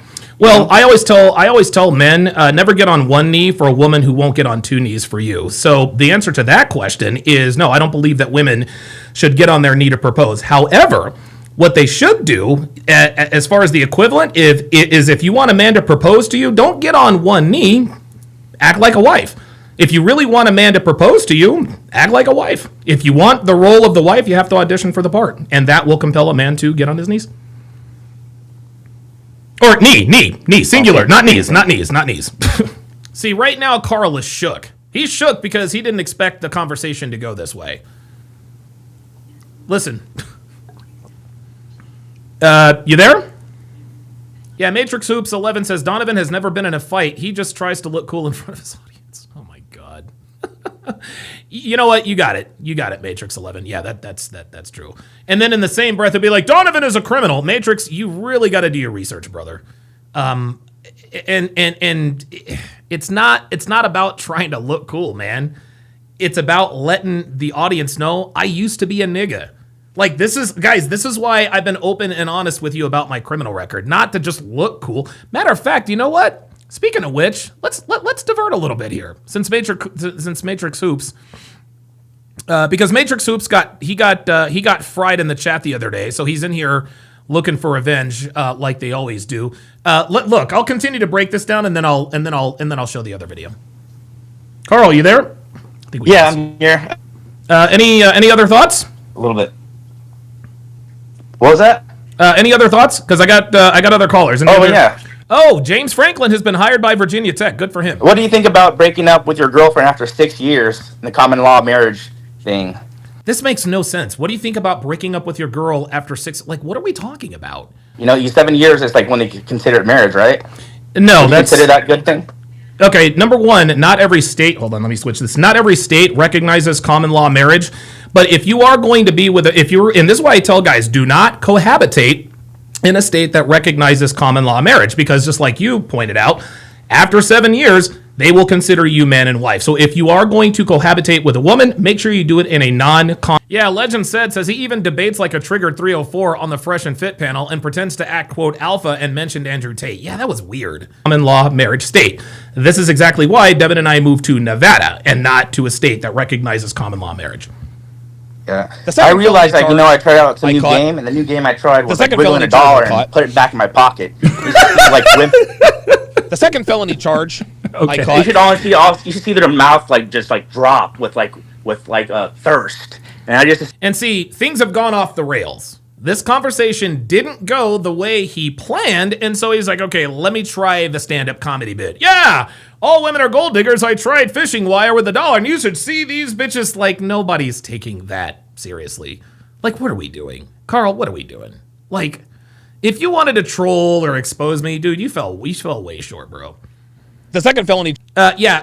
Dr. B84 says he is 1,000% a black belt rager. Yes, he is. I just learned that all women are actually all gold diggers. Yeah. To a certain extent. Yeah.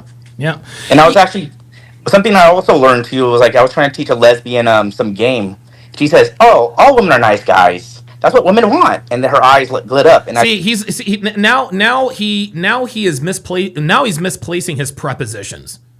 He's misplacing his prepositions and his adverbs. He has he's all over the place.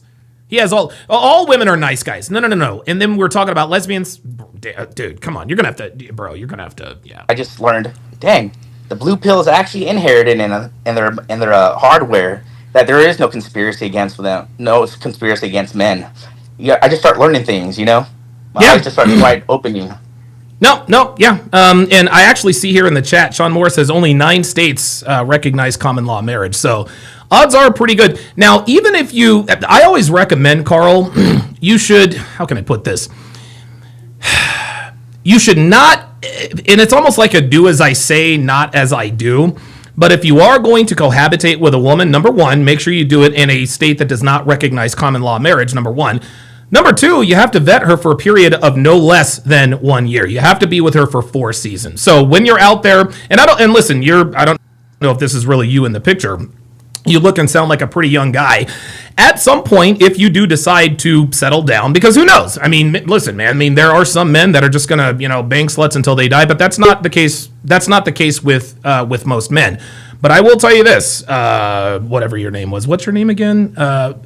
Bennington or whatever the case. Matrix Oops says, "LOL. Donovan has always has money. His parents were rich. Don pretending to be from the streets. Epic fail." Matrix, what are you dude, Matrix, I have not always, do you know my story? Bro, I was damn near homeless in 2010 behind chasing a woman, number one. Number two, I grew up in a military family. I've never had money until now. What are you talking about? I swear, dude, I swear to God, niggas be coming in here and just saying everything. Oh yeah, Donovan grew up rich. Huh? The fuck? Case may be, when and if you do decide to settle down, or when you get tired of banging sluts, vet these women for a period of no less than 1 year. That is my advice to you. I mean, Andrew Tate also said, and I also said that. Andrew Tate said, and I also said. So he said, Andrew Tate said, so he admires Andrew Tate. Then he tries to compare himself to Andrew Tate. Well, Andrew Tate said this, and I also said this. I'm sorry. They're actually better mothers. And this right here, this is where I caught him. This is where I caught him. I know Andrew, and I know Andrew doesn't fuck with dudes like this. So when he said, well, Andrew Tate says, and I say that too, he was trying to put himself on the save. And listen, I'm not Andrew Tate. I don't have 70 supercars. His net worth is a zillion times more than mine. But this guy is trying to pose himself as this new type of, well, Andrew Tate said, and so did I. Regular women. Hold on. Are you telling me you know Andrew Tate? Oh, I've seen the interview. No. Didn't ask you that. I asked you if you knew Andrew Tate, because you just compared yourself to Andrew Tate as if you know who he is. No, Carl, answer the question. Do you know Andrew Tate? Yes or no? Don't skate it. Do I know Andrew? Yes no, or I don't, no? But I know who he is. There he is. There it is. Oops, sorry about that. You know who he is. You said you're the second best in the game. Why don't you call up Andrew Tate and try to glaze him? Because this obviously is the wrong show for you. See, this is when I knew that he was a troll, because he was he was all over the place, and I was like, okay, this guy is clearly a black pill rager. I mean, I can take his woman, and he knows that. Okay. It's internal higher value versus external higher value. And so now, and so now, what he is doing is he is regurgitating whatever course, whatever book, whatever video he saw. See, here's the thing, guys. What you guys have to understand. One an unintended consequence of this particular community is that it creates guys like Carl. Carl spent a week watching videos. And you can just tell that he is new to the red pill because he's using all of the prehistoric red pill vernacular. AMOG. I haven't heard AMOG in like 15 years. I haven't heard it in like a decade and a half. Yeah, I can take his woman and he knows that. What?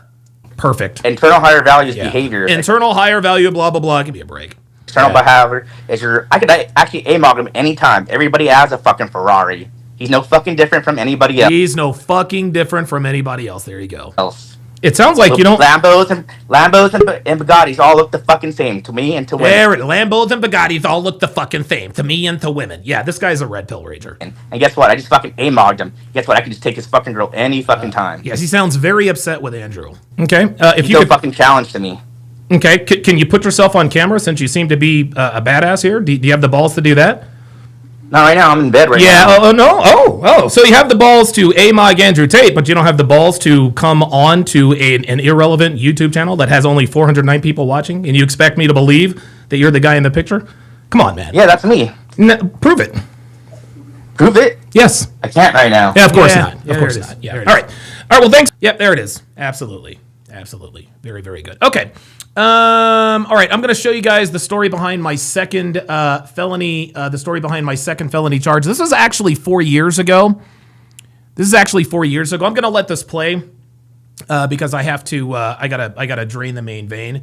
But here we go. The second felony charge I caught. Number one. Number two, Matrix Hoops. I'm not going to prove anything to you. So if you want to talk, I'm going to ban you from the chat. However, Matrix Hoops 11, I would really like to talk to you. So, Matrix Hoops, if you want to talk to me, if you want to continue this conversation, then you can pull up. The second felony charge I caught.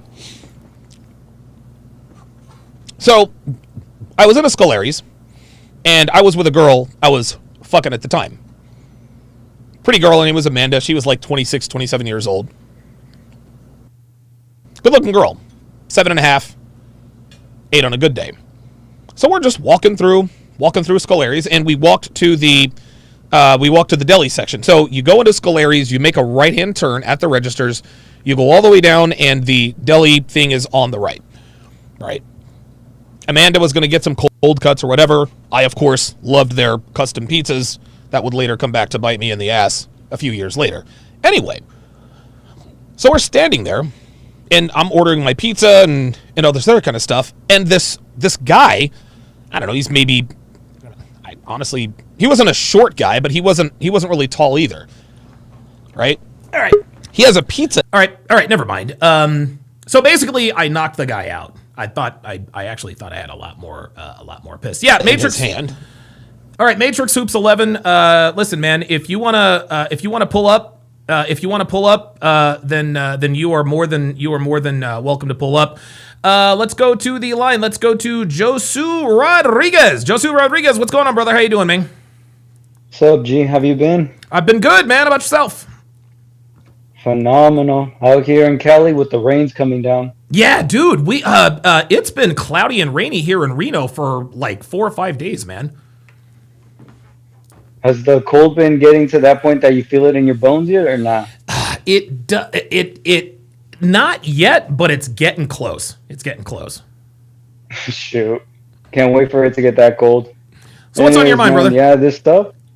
It's I'm not gonna lie. Like at first, I used to feel bad for him, but I'm thinking, never mind. It's well deserved because there was one time when Akaash made fun of Myron for saying he said that it was a bad or it was a racist joke. I'm like, dude, do you not remember the time you went viral for making that one bad joke and the black girl in the out there in the audience got mad. Yeah. Like, do you not remember that? Yeah, man. Yeah, I mean, and this is not only that, this is why we don't feel sorry for Akaash, because he was disrespectful. Like, he was so pompous, like he knew exactly what he was talking about. Well, my woman didn't have any. Your woman was a whore, and she is now out here telling everyone that she was a whore despite his best efforts to make everyone respect her. Incredible. Yeah, and I think, and here's the thing. Now that everybody's reacting to this, mark my words, this is what they're going to do. They're going to go on damage control. They're going to say, oh, yeah, all that she said was she was joking. She would say Yep. this. She was that. No, it was just jokes. Yep. There it is. That's what they're going to say. And not only that, the reason why I know she's being honest, I had the unfortunate thing that I had to watch one of them all the way through. She never once said she was joking. Of course not. Of course not. And women never joke about being hoes. They never say, well, I once slept with 75 guys. I was just joking. No, they don't joke about that. Not only that, but when I was in college and university, these the Indian girls, the stereotype is always true. They want to bang out all the white guys. Yep. That's exactly right. That's exactly right, man. Josu, thanks for listen. I'm gonna hold you to that. I think you're probably right, but I got other callers. Thanks for stopping in. Let's go to Ease Chill. Ease Chill, what's going on, brother? Hey, what's up, Donovan? How you been, bro? I've been doing good, man. How about yourself? Good, man. Good. I'm on the road right now. That's why I got my camera off. No, you're you know good, how it man. is. Usually when I come on here, I'm usually driving. No, it's all good. What's on your mind? But yeah, the whole Akaash Singh thing. I'm not gonna lie, man. In the beginning, I sent you a not a super chat, but a membership. I'm only here for your reaction. Like the reaction of the content creators when she says she's been popping her pussy. I can't get enough of it, bro. Because I couldn't believe it. It's unbelievable. It's like watching a train crash into a car crash, and then they fall into the fucking river. You can't believe this shit is happening. And it's happening before our eyes. I can't believe she's actually doing it on camera, knowing that we all know who her husband is. It's like she's not even thinking about the repercussions of what she's doing or saying. Your husband is Akaash Singh. People know. It would be different if her husband were a Joe Smith and we didn't know who the fuck he was. It makes it even worse that we all know who he is. Yeah, but that's the thing too. It's like that's the only reason why I have sympathy for him. Because he's a virgin. He was a virgin. He didn't know. People like me and you, we come from a different generation. I'm 40, Donovan. Okay. I lost my virginity as a teenager. Right. I've been through the ringer. When I had my boys tell me about stuff like that when I was in my early 20s, like, dude, watch out for that girl. Yep. You might want to watch out for her. We all go through this. This dude is an Indian, broad-bred dude that's like, okay, stick to the script, do this, do that. But he kind of veered off by being a comedian, but he still kept that tried and true thing, innocent thing about him. Yep. Which fucked him up because this chick is in college banging out white dudes showing up, and he's like, I need to stick to my own kind, which he tried to explain to Myron and Fresh. Yep. But he thought he was doing the right thing. So now when he's doing the right thing, quote unquote, and he's making his family proud, his lineage proud, he looks at Myron and Fresh like, you guys, you're despicable. Like, how can you talk this way about your own race? Which is fine. I get it. Sure. But you still have to learn how to lower yourself and understand, like, dude, we're not here to bash you. We're here to just tell you that this is another thing that you know nothing about. There you go. Anything, when he was on the Flagrant podcast, Myron or Fresh, they should have got just as disrespectful and say, Akaash, this doesn't involve you. Right. You were a virgin when you got married. Right. Stay in the corner and let us talk to Andrew because grown men are talking right now. Woo! Wow. You know what I mean? Yeah. Because now look what happened. He's literally eating everything, and I feel bad for him, man. Done. Who wants to show their face as a man? He's done. His career, dude, he and his career are done. I hope he was smart with his money, number one. Here's another question. What do you think Akaash's parents think? Right? Obviously, Akaash, he wanted to stay traditional and marry the traditional Indian girl. Okay, he did all that. But now his woman is telling everyone who will listen all the white boys who ran through her. What do you think his parents are thinking right now? They're Asian, Donovan. What do you think they're thinking? Oh my God, they're gonna disown him, bro. They're gonna disown him. This is shame. I'm telling you, they cannot. As a father, you cannot look your son in the eye. You know that. let me get you out of here on this. What is your prediction for this relationship? Do you think they get divorced? Do you think they disappear like Travis Hunter and Liana? What is your prediction for Akaash and Jasleen? Well, I think divorce is inevitable at this point. Yep. Whether Akaash wants it or not, whether he stays in his denial, because I really think that's the reason why he acted like that in the beginning, just like Destiny. Yes. It's almost like they kind of know. Like, think about the psychology, Don. Okay. You do this for a living. All right. Yeah. I think that they know in the back of their mind that Myron and everybody else was right. You were right. But they're so far gone. They're like, no, I did it right. I'm right. I know it. I'm right. And then they have to fall flat on their face in front of everybody, just like Hafiz, just like Destiny. And they all have the same thing in common. They dug their heels in deeper when people were trying to warn them. There you go. They double down. They double down. They double down, and I feel bad. But you know how it is, man. You just gotta kind of, I don't know, man. I don't know. I would love to help this dude. Like, Andrew needs to pull this dude to the side and like, hey, man, lick your wounds, get it, figure it the hell out, man, because you got to show your face. I don't know if he can. East Chill, listen, great call, man. Thanks for the thoughts, brother. Yeah, definitely, man. Do your thing, bro. Will do, man. Yeah, listen, man. East Chill is absolutely right. Like, we have been trying to tell these people all these years. We keep getting proven right. Every single time. Hafiz is going to learn, if he hasn't already. Destiny learned, and now Akaash is learning. Incredible. Let's continue. Like, she keeps hitting on him right in front of Akaash and the guy's wife too. Her co-host, I'm sure, is kind of uncomfortable about this. Like, it's just so awkward. She has no respect for Akaash. Yeah, Rumbleson40 on the Rumble side says Akaash may lose fans and money from this. Who's going to give her money if it happens? That's a very good point. Legend said Akaash will never live this down no matter what he does. Wifing up 304s will destroy a man in every way. Wealth, sanity, health, reputation. Guys, I am here to tell you. We say all the time, listen, everything you accomplish could go up in smoke. You could lose everything tomorrow. And that's absolutely true. But a lot of times what we fail to acknowledge is that a lot of times when a man loses everything, it's because of a woman. Will Smith is lucky that he is worth almost $500 million. Otherwise, his career would be over too.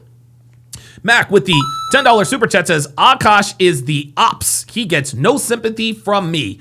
None. Hell no. Hell no. Let's continue. And he's like, yeah, I think the guy's great too, but it's kind of annoying how great he is, which he's probably annoyed that his wife clearly wants to be with him, and she doesn't even try to hide it. Nope. Like, she brings up the orgy again and his dick, and then said she's really nervous about meeting his dad for some reason. Of course she's nervous about meeting him. And Akaash, he just sits there and takes it. I guess he's at the point where he just has to let her do whatever she wants. So this is just such a mess. I can't believe it's real. I feel like somebody needs to step in and just be like, all right, this is too far. You guys can't be doing this podcast anymore. This is too much embarrassment. Yep. And of course she's giving Myron from Fresh and Fit all the ammo in the world to go after Akaash. Can I say this is the best husband I've ever seen? And I'm not even saying that hyperbolically. It's a little annoying. And then like he's just getting in better shape. Each other off already. Go ahead. Oh, what are y'all doing this whole time? What is she talking about? Oh my God. Kyle 2020 says, I'm worried Akaash will go Anthony Bourdain. Drake is your Taylor Swift. 100%. Exactly. I'm toxic. How do you think I have to keep up with her? No, he be saying some boss ass shit. What is the stuff he says to you that I'm just like, that's fire? Oh, now just put this. Right. And this is why your wife, Akaash, wants to fuck this dude. Because unlike you, Akaash, he got no issue putting a bitch in her place. Do you guys see the contradictions and the lies? Anybody can say anything on the internet. But the truth always comes out. Don't worry about me, Myron. I got no issue putting a bitch in her place. No, you don't. His dick out on the table. There's a difference being a scammer and being a hustler. Two very different things. Okay. I'm a hustler who scams a little bit. I'm not a scammer who hustles. I'm not gonna lie, that was sexy, and that's why I'm actively trying to have. See, I'm not gonna lie, that was sexy. Look at her body language. I'm not gonna lie, that was sexy. This is in front of her husband. Orgy. Wait, he used to sell like iPhones, buy iPhones and sell them. Have you seen his Instagram thumbnail? You know I've shown that to multiple dudes. He has saved under his favorite. Look at my wife's podcast partner's husband. It's crazy. Ain't that crazy? I've shown it to multiple guys. Bryce Friday with, member for 56 months. AKA Hellfong says, time will always be the enemy of white knights. Yep. Abso-fucking-lutely. Absolutely. Also showed it to multiple people. I'm meeting Nav's dad tomorrow, and I will say I'm fucking nervous because he has the, not to be weird, but he has big dick energy, and he's obviously based off stories. Yeah, he's a Don. Let's face it. But thank you guys for being on the He's a Don. main character pod. We love you. We hate you. I guess we respect we you. love you, but I actually love you and want to fuck all of you. Yeah. So Are you guys? This is unacceptable. Like this is like guys, this is over. I don't know where Akaash goes from here. I don't understand why he is still married to this woman. This woman is actively flirting with another man in front of him.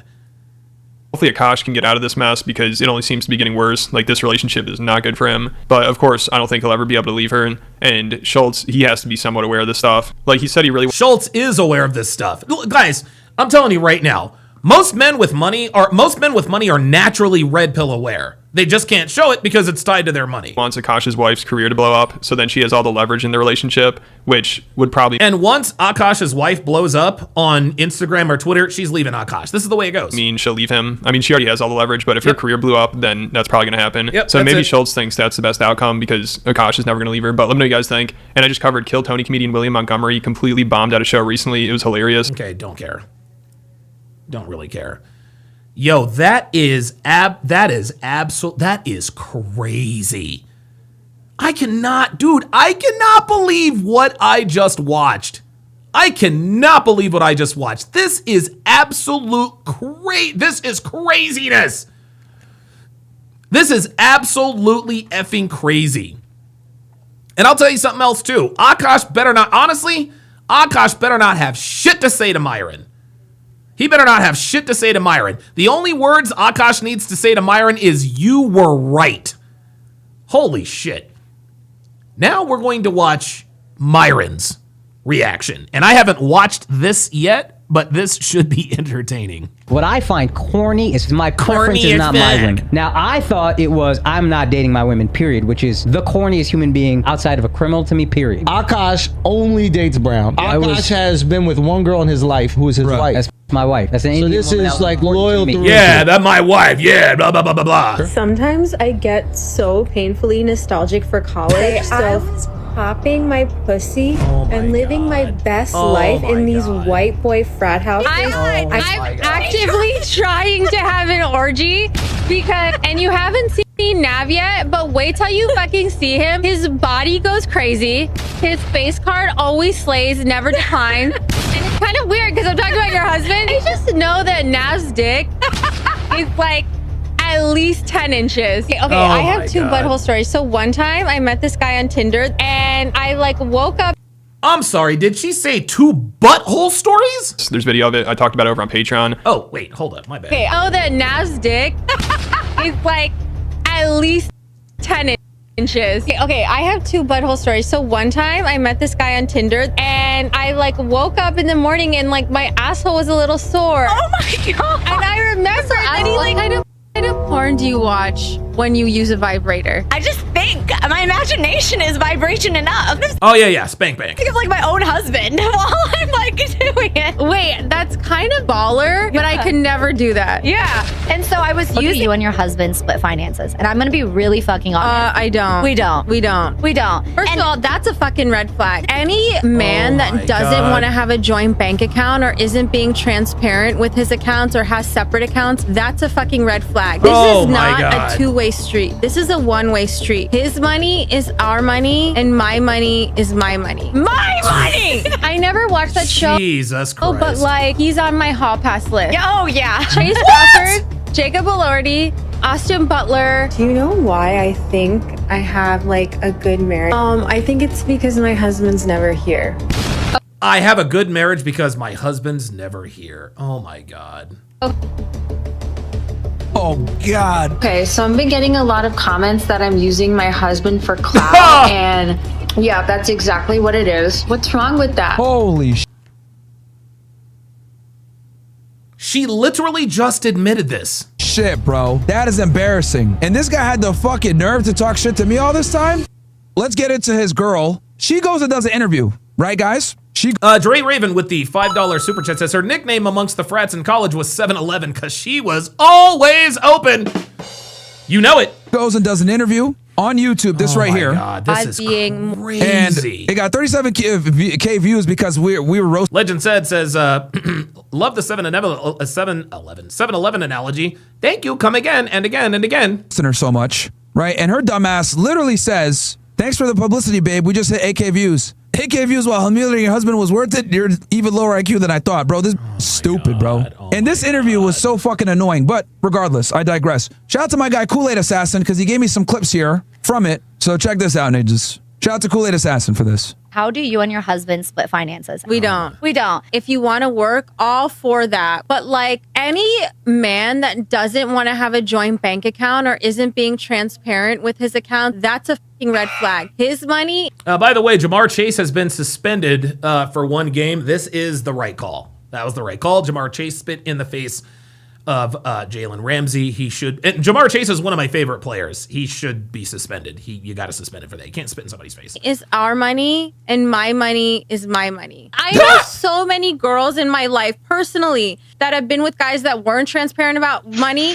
and they ended up being terrible in other aspects and like people ended up breaking up in divorces. So that is actually my number one. They must be generous with their finances from day one. That means they must be generous with finances. Oh boy. Paying for the first date and everything. I know that it's rough out there, inflation. Like I'm not saying to just like waste it on every single girl, but if a girl is special, you should be courting her properly. If a girl is special, but there are not many special girls out there, least of all you, slut. You are not special.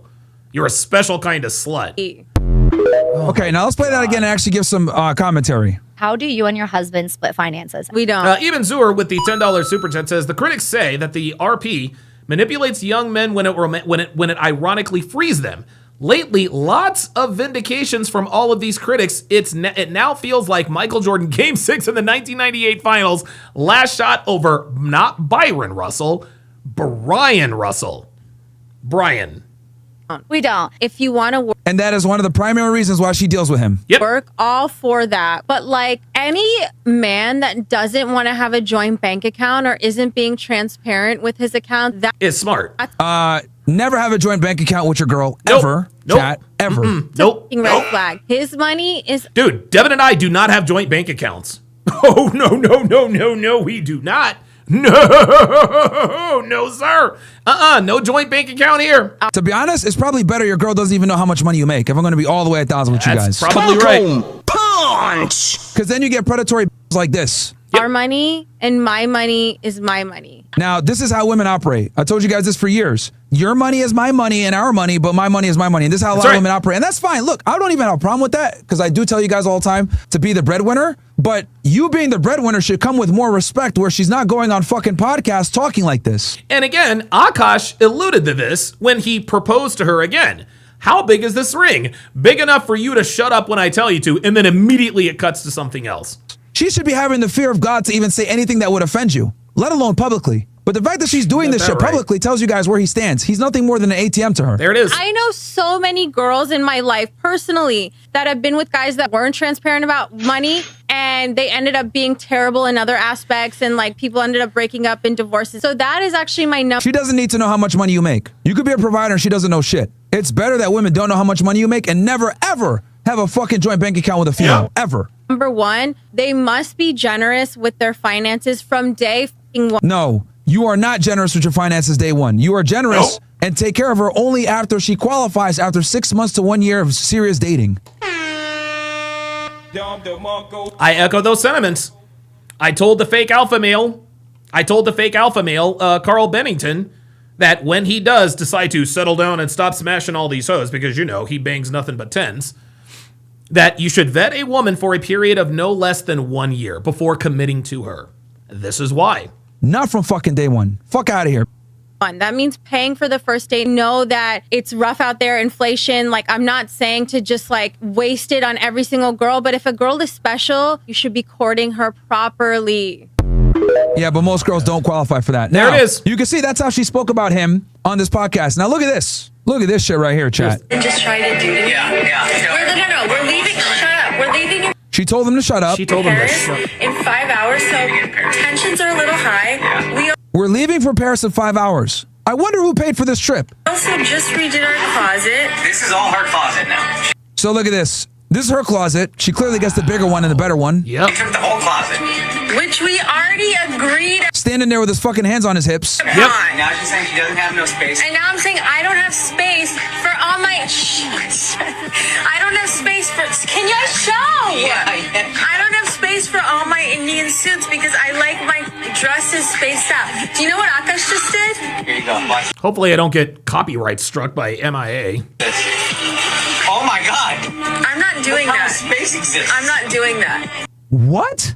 So what do you want to do? You want to buy a separate house with all hangers? No, we were supposed to build a wardrobe. We were supposed to build a wardrobe. No, he was supposed to build a wardrobe. I remember years ago.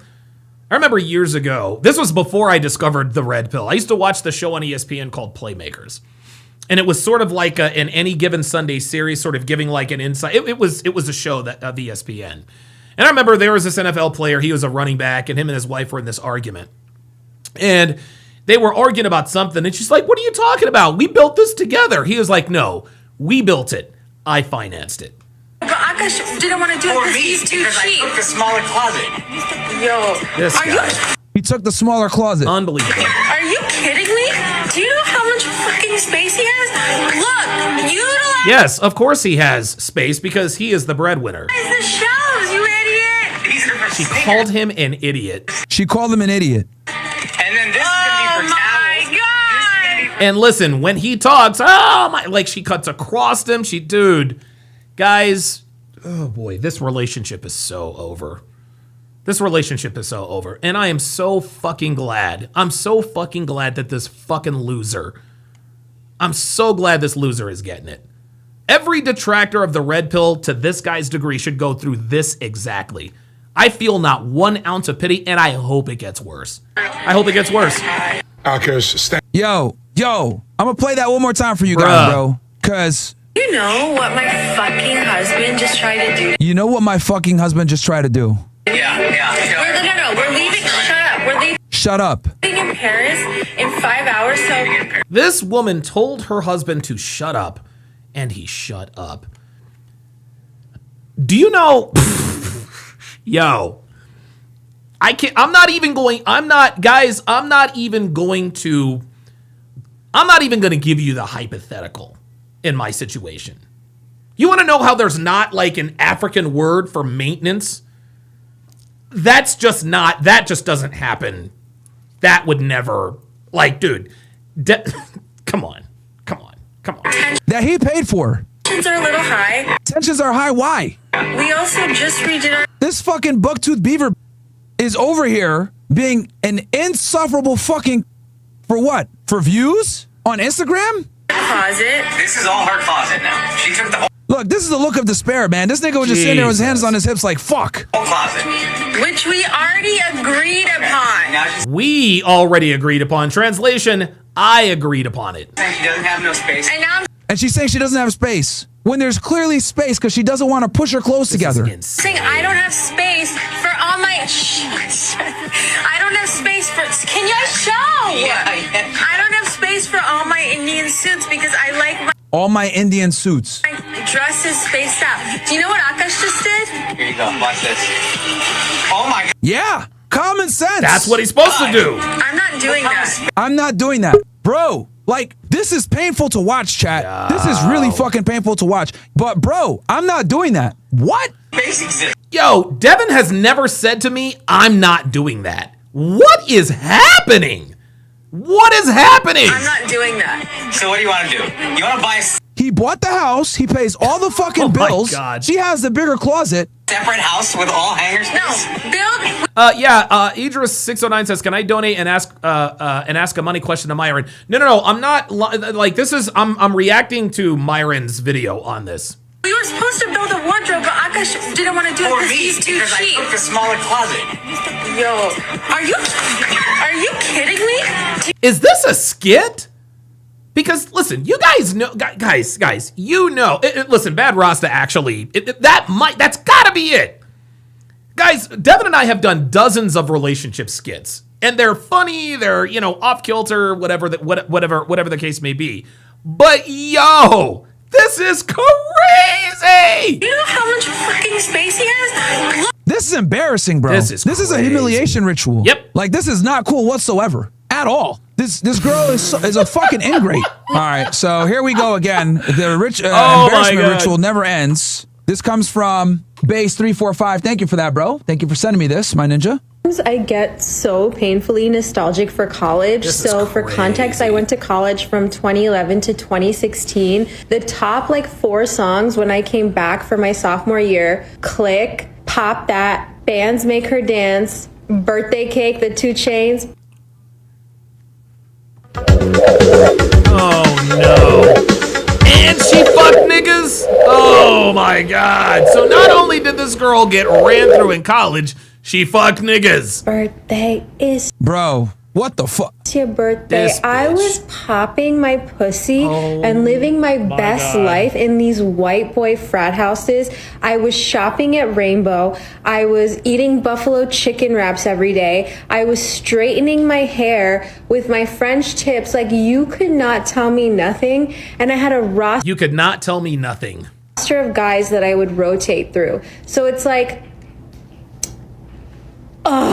sometimes it like literally hurts my heart. And when the nostalgia is that painful, guess what I have to watch? Yo, Myron is fucking speechless. Oh shit. He's speechless. He can't Guys, believe. I've never seen that video. Yo. Yo. Wow. Wow. Wow. Holy shit. Yeah, Akaash was a virgin when he met her. Right. He clearly wasn't. Yo. What the fuck, man? This Bruh, is that over. is fucking wild. Bruh, this dude is absolute. Hold up. Wait, hold on. Dude, my guy is cooked. My guy, like, guys, this, you want to know something? This is so bad. This is, look, Legend says she's got to be trolling. Guys, that guy, you listen. This is so bad. This is so bad that if somebody told me this was AI, I might actually entertain that possibility. I might actually entertain the possibility that this might be AI. This is crazy. That is absolutely fucking wild, bro. Hold on. Gentlemen, ladies and gentlemen, bro, like, this is what happens when you don't have red pill awareness, bro. There it is. That's really all I can say. This is what happens when you don't have red pill awareness. I've never even seen this video. I thought it was bad with the ATM shit. Basically, I call him Akaash ATM. That's his real name now. This is a fucking bro. What? Sometimes I get so painfully nostalgic for college. So now she said I get painfully nostalgic from college. That means she's reminiscing about getting ran through by them white boy college white boys. I wonder why. So for context, I went to college from 2011 to 2016. The top like 4 songs when I came back for my sophomore year: Click, Pop That, Bands Make Her Dance. All slut songs, by the way. Yep. These are all like strip club songs. Yep, stripper songs. Birthday Cake, The 2 Chainz. Birthday is your birthday. I was popping my pussy and living my best life in these white boy frat houses. White boy frat houses, which means she was getting fucked all the time. That's what it means. Houses. I was shopping. And let me tell you guys something about frat houses and shit. Dre Raven with the $2 super chat says Akaash was her first Indian. And let me make one thing clear. Let's get this out of the way. Akaash is the first and only Indian this woman will ever fuck. I guarantee you, she fucked not one Gupta, she fucked not one Srinivas, she fucked not one Akaash, she fucked not one Jeet, not one fucking dothead, man. Real shit. She was fucking white boys and Negroes. Unbelievable. Your girl goes to frat party, she's a slut, bro. So I tell you guys all the time. Oh no, Meltzer with the Meltzer with the $5 Rumble rant. So my brother pays this girl on the internet to talk on the phone and has never slept with her and says it's his girl. Is she only taking his money? Yep. Yes. She's only taking his money. That's correct. Don't date girls that went to big party schools, and especially if they're in a sorority. Yeah, I'm going to take it one step further. Don't date girls who went to a 4-year college. There's no such thing as a girl who went to a 4-year college that wasn't ran through. including Courtney Ryan. Courtney Ryan likes to position herself as this, well, and I remember I broke down this one video. Sadly, all of my friends in college engaged in hookup culture. As if she were the only attractive woman who had nothing but slutty friends, but she stayed out of that? No, Courtney Ryan's been run through. You can tell. You can tell. Courtney Ryan has the 1,000 cock stare, guys. Like if you guys go and watch Courtney Ryan videos, she has like, hold on. Let me look her up. I got a booger on my nose. Booger. It feels like I got a booger in my nose. Hold on. Let me just look up Courtney Ryan here quickly.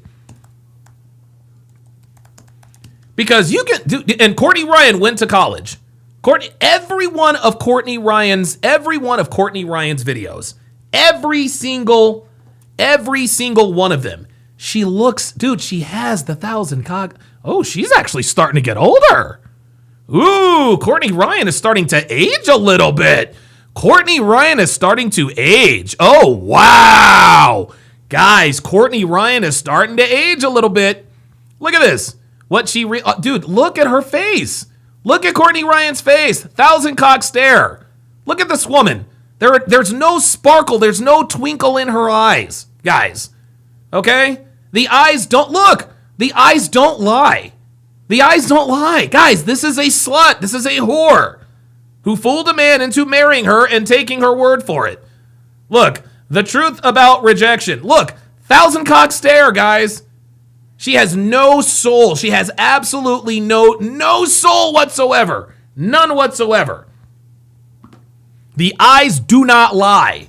They don't lie. Guy that was an athlete, Division I, that went to a big ass school. Yep. Greek life is not good at all. Not for girls. Especially at big like Southern schools. Fuck no. At Rainbow, I was eating buffalo chicken wraps every day. I was straight in. Now, Don DeMarco for the buffalo chicken wraps. Don DeMarco for the buffalo chicken wraps, yeah. My hair with fucking dude, this is embarrassing. And the fact that she talks like this so openly when she's married is fucking embarrassing. This not only married. Oh shit. What the hell? I think I just popped a pimple. Did I just pop a pimple on my nose? I think I just popped a pimple on my nose. Sorry, guys. Bug teeth fucking. Bro, I feel bad for Akaash. No. I legitimately. I don't feel bad for Akaash either. I don't feel bad for Akaash. Myron, dude, listen. I say all the time, Myron's a better man than me. He's a better man than me. I feel not 1 ounce of pity for this loser. And I hope this whore takes this man for everything. I hope she takes him for everything. I feel bad for this nigga, bro. Wow. Mac with the $20 super chat says, it's these liberal simp cucks that also have smoke for the red pills. They have the audacity to have so much bravado only to be humbled by the advice they got from their masculine mother to take these hoes' hands in marriage. Absolutely. Absolutely. Yeah, I do not feel bad for Akaash at all. I actually want this to get worse. I want Jasleen to make an example out of this loser. I want her to make an example out of this dude. Oh, wow. Would y'all ever have an orgy together with your husband? This is Priya, crazy. I'm actively trying to have an orgy. Actively trying. Because this couple is so good looking, and you haven't seen Nav yet, but wait till you see him. His body goes crazy. His face card always slays, never declines. And it's kind of weird because I'm talking about your husband. No, I kind of love it, but I'm like, us for it? Okay, maybe. I just know that Nav's dick is like at least 10 inches. You would only be down for an orgy for it. Bro, what? It's thick. I'd only been down for an orgy if we do it above my in-laws, so we're not doing it at all. So there, Akash's wife is talking about the size of her friend's husband's penis and suggesting that it's at least in front of him. At least 10 inches. And bro, this is fucking embarrassing, bro. What the fuck is wrong with this bitch? Yo, Akaash. Yo, look, bro. Look. Akaash. Dead ass, bro. Here we Nigga. Yo, you need to fucking get your woman in line. She is embarrassing you. No, sorry, bruh. Nope. No. Myron once again is overestimating people. He said, Akaash, you need to get your woman in line. No, Akaash is a clown. And clowns can't get their women in line. Remember, don't worry about me, Myron. Look, don't worry about me, Myron. I got no issue putting a bitch in her place. Yes, you do. we sat here and watched the video evidence. This My shit is God. coming back to bite you 3 years later in the fucking ass. Real what shit. are you doing? Like, are you fucking stupid? Why are you letting your woman do podcasts? Her podcast sucks. There's no benefit to her doing this shit. It's not entertaining. It's not funny. It's not educational. Nobody watches. It gets like 1,000 views. The only people that are watching are niggas like me that fucking find shit to That's roast right. you. What That's the right. fuck? Those are the only views she's getting. Those are the only views she's getting are dudes telling Akaash, yeah, we told you so. Guys, this is why I tell you guys all the fucking time. Stay away from women that want to be influencers, bro. That's right. Women are not interesting. Since they're not interesting, they have to do dumb shit like this to get attention. And they're getting it. But it's coming at this nigga's fucking cost. At this expense, yep. Dude, what the fuck? This is crazy. This is absolutely fucking crazy, man. Wow. So we got her fucking shitting on him over the closet, right? Telling him to shut up and that he's stupid. We have him over here simping for her, trying to defend her honor, making himself look like an idiot. We got her admitting to be a 304 and that her husband is nothing more than a fucking cash machine for her. And then we got her talking about her friend's husband's dick. Okay, listen, it's time. Strange. Like, can you imagine? I gotta, guys. I gotta go to the full. I gotta go to the full one. So now we're gonna watch the full interview. Now we're gonna now we are going to watch the full interview. Episode 7 entitled "Buttholes, Scammers, Wife Icks, Joint Bank Accounts" featuring Akaash Singh. So they're even using his name. We're back. We're so back, baby. We are so back. Welcome back, main character girlies. Woo, woo. I don't know if you guys are watching this or listening to this, but there's something new that we're wearing, and I'm going to give Ghislaine full credit for it. Thank you so much. I'm going to give myself full credit and my merch guy, Rohan, because he fucking killed it. And, like, it's just so cute. Bad Rasta with the $5 super chat says, Kanye said it best. Insta got your bitch. Yo, bro got Insta got your biatch. Yes, sir.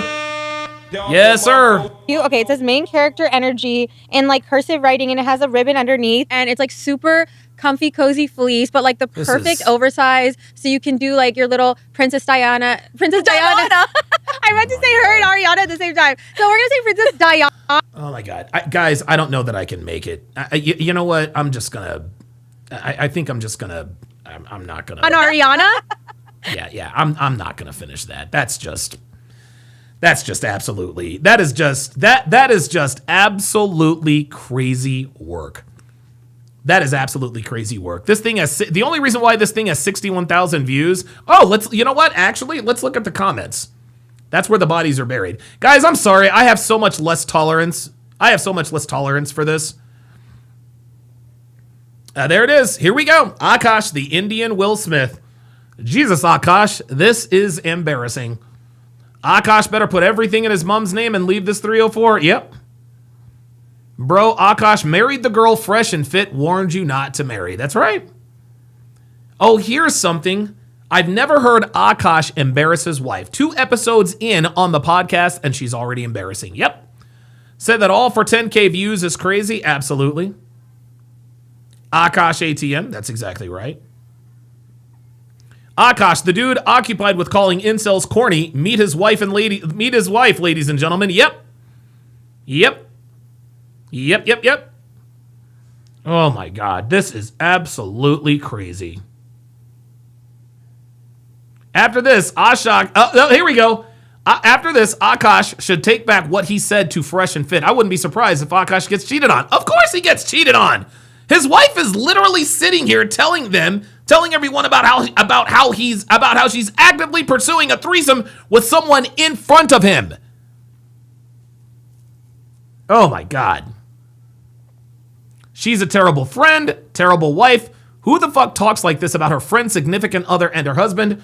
WTF from all parties involved that are just laughing. This wasn't even entertaining. It was so cringe. Yes, women are not interesting, guys. Women are not interesting. They're fucking boring. This is why and Myron said it best. This is why they have to resort to dumb shit to get views, because they're not interesting. Akaash, you better wake up. This is bad. Oh boy.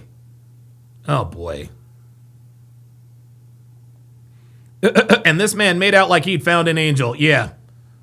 She is the embodiment of what Fresh and Fit said to avoid. Absolutely. This divorce will be epic. Yep. Another one just publicly embarrassed her husband like that. Zero self-awareness. No wonder why Akaash is angry about the way Fresh and Fit talks about 304s, because he's got one at home. This is the same level as Jada Smith. Yep. Kyle 2020 says, even women know. Yeah, they do.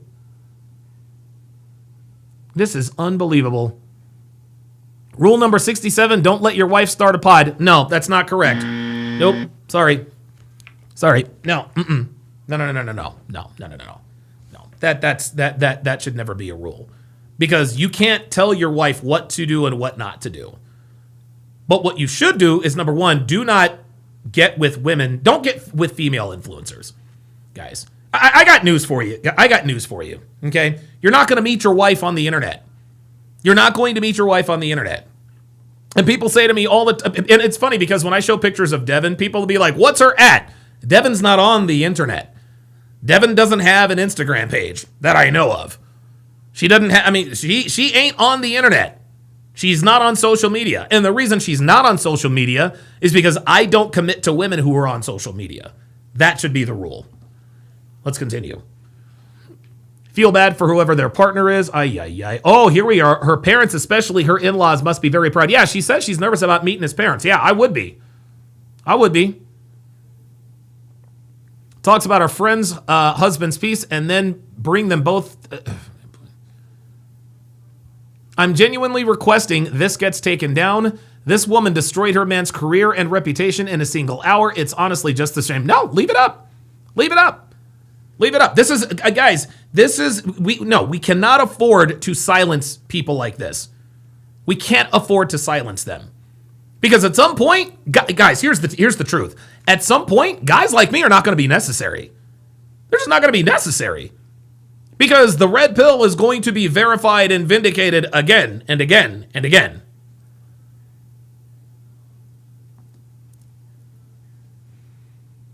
Jesus Christ. Wow.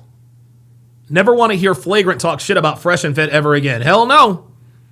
Dude, 3 years ago, Myron tried to tell him, and that pompous, arrogant, smug son of a bitch sat there and talked about how corny everybody was. Yeah, who's corny now? Akaash. And Akaash, here we are. And Akaash is proud he stayed a virgin till marriage. Jesus fucking Christ. Here we go. So this is why they were so triggered when meeting Fresh and Fit. Yeah, exactly. Oh my, this is the worst. This is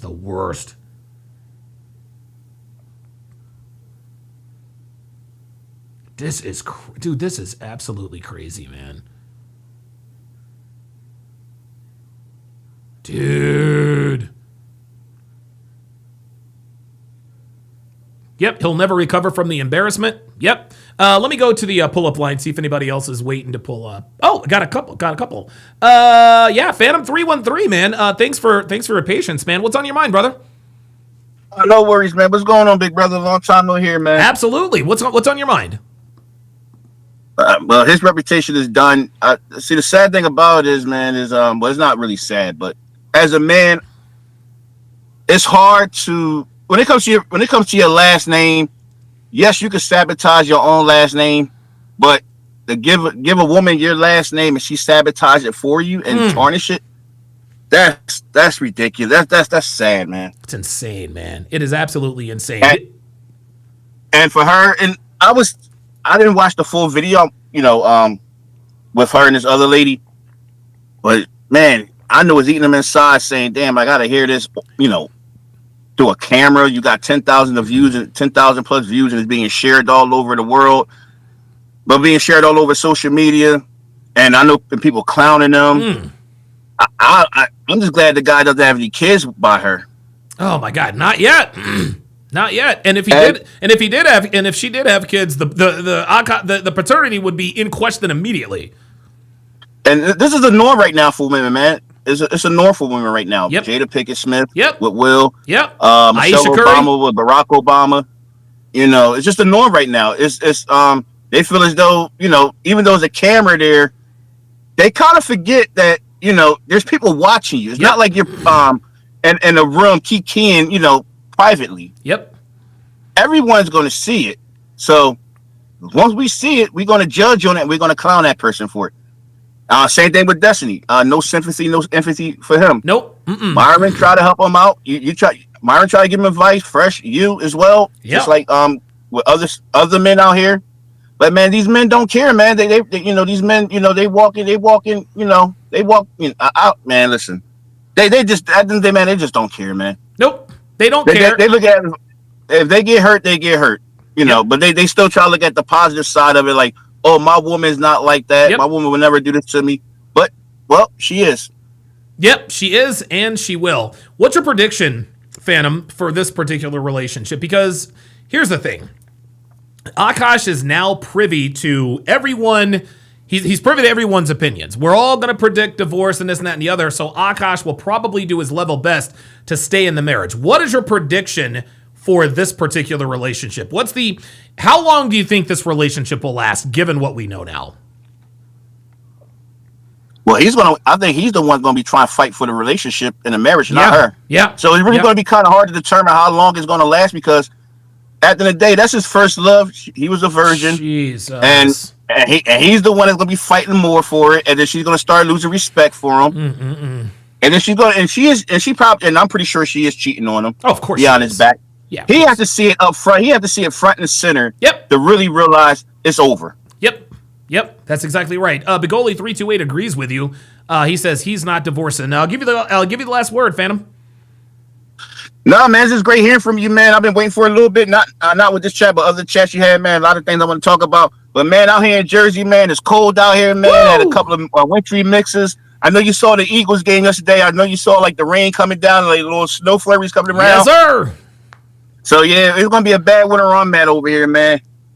Yeah, it is going to be a bad winter. It's been a pretty mild fall out here on the West Coast, but we have actually been getting some rain over the last few days. So who knows? Maybe we'll get some snow-capped mountains here. Phantom 313, thanks for your thoughts, man. I appreciate you chiming in. Love you, big bro. Take care of yourself, you too, man. brother. Take care. All right, let us go to Panda Trucker, who is giving us a first person account in terms of where he is and what he is doing. Where is your current location, Panda? Where are you at? I am in currently. I'm in Western Pennsylvania. Yeah, good stuff, man. Where are you headed to? I'm going to pick up a load of water to bring back to a Walmart distribution center. Oh, very nice. So what's on your mind, brother? Well, you said something that I kind of disagree with. Oh, okay. Well, let's do it. But first, I want to talk shit about your caller there, Carl's Jr., whatever his name was. Carl's Jr. Yeah, man, that guy was a clown. Oh my god. Well, I mean, dude, just because you goon on frickin' Cornhub and you subscribe to Bonnie Blue does not make you a fucking player, bro. That's what he asked me. He's like, you don't like porn stars? No, I don't like porn stars. The fuck is wrong with you? Nigga, no, I don't. No, hell no. Hell no. Jesus Christ.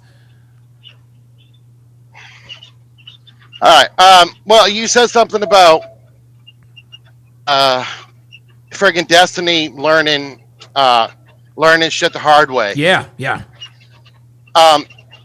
Bro, dude, ever since the whole Charlie Kirk assassination, yeah, he tried to do his own podcast like Charlie Kirk, the whole sit down thing. Oh yeah, the college campus story that fell flat. Yeah, right. And dude, it just he's making a clown of himself. And the reason why I'm calling in is because he went on Piers Morgan.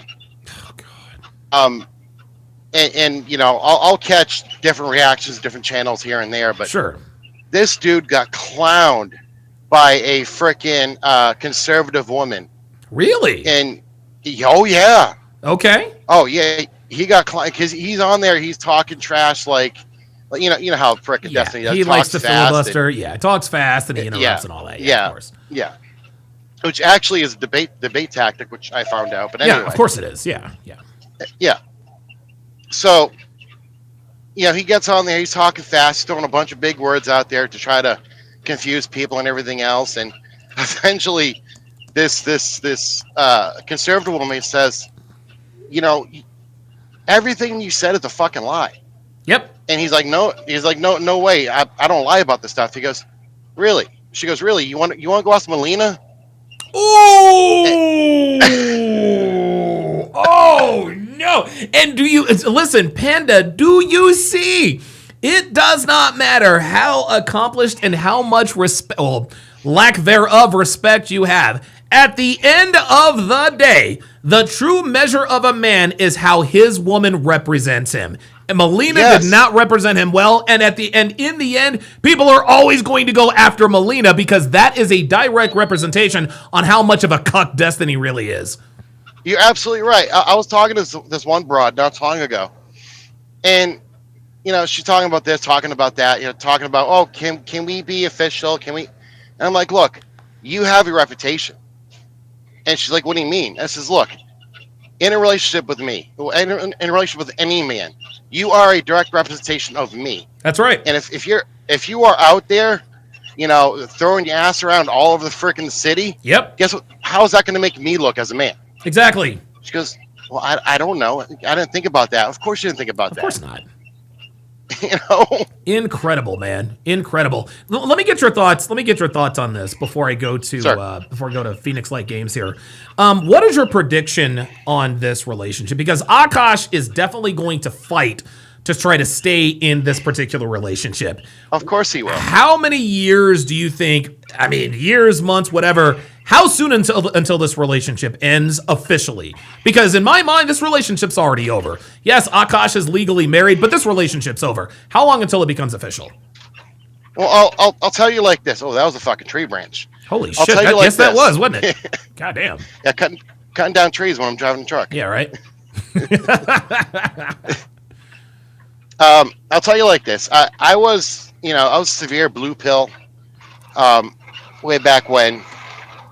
And I've been in situations where, I had what is it? It's called one-itis. Yeah, one-itis. Yep, that's exactly right. Yeah, I've had some severe one-itis, and I've held on to women far longer than I probably should have. Yeah, of course.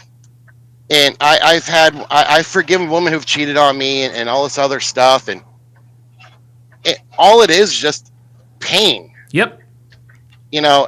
So,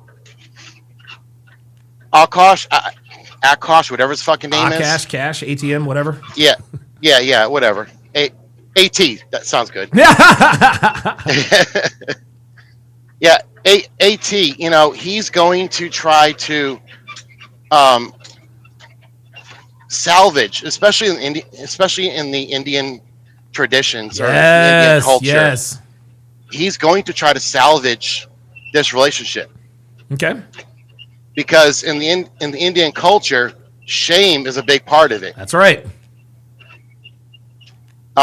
So he's going to try to salvage it, to try to salvage face. Oh my God. But in the process of doing that, he's going to destroy himself and everything around him. Oh my God. Now I know I said one more question. I got one more question for you. I'm not the type of dude who's going to try to take the high road anymore. I'm not going to do the CGA villain arc because that's just not who I am. but by the same token, I used to be the guy who said, "Hey, you know what? Even though, he spoke out against us, he got done wrong. He's the man." I even did it with Destiny. I say, "Hey, Destiny, look, man, if you need some help, reach out to me." Bro, I'm done with that. Like, fuck these guys. Like, seriously, fuck these guys. What are your thoughts on that? Should I soften my stance or should I just say, fuck these guys, let them learn the hard way?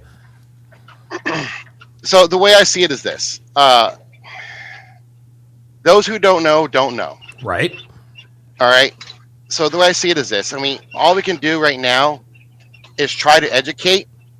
If they don't listen, if they don't, I don't want to say fall in line because that's kind of harsh. Sure. But if they don't listen and they continue to make the mistakes, like my old man, my father, I mean, sure, he used to tell me something twice.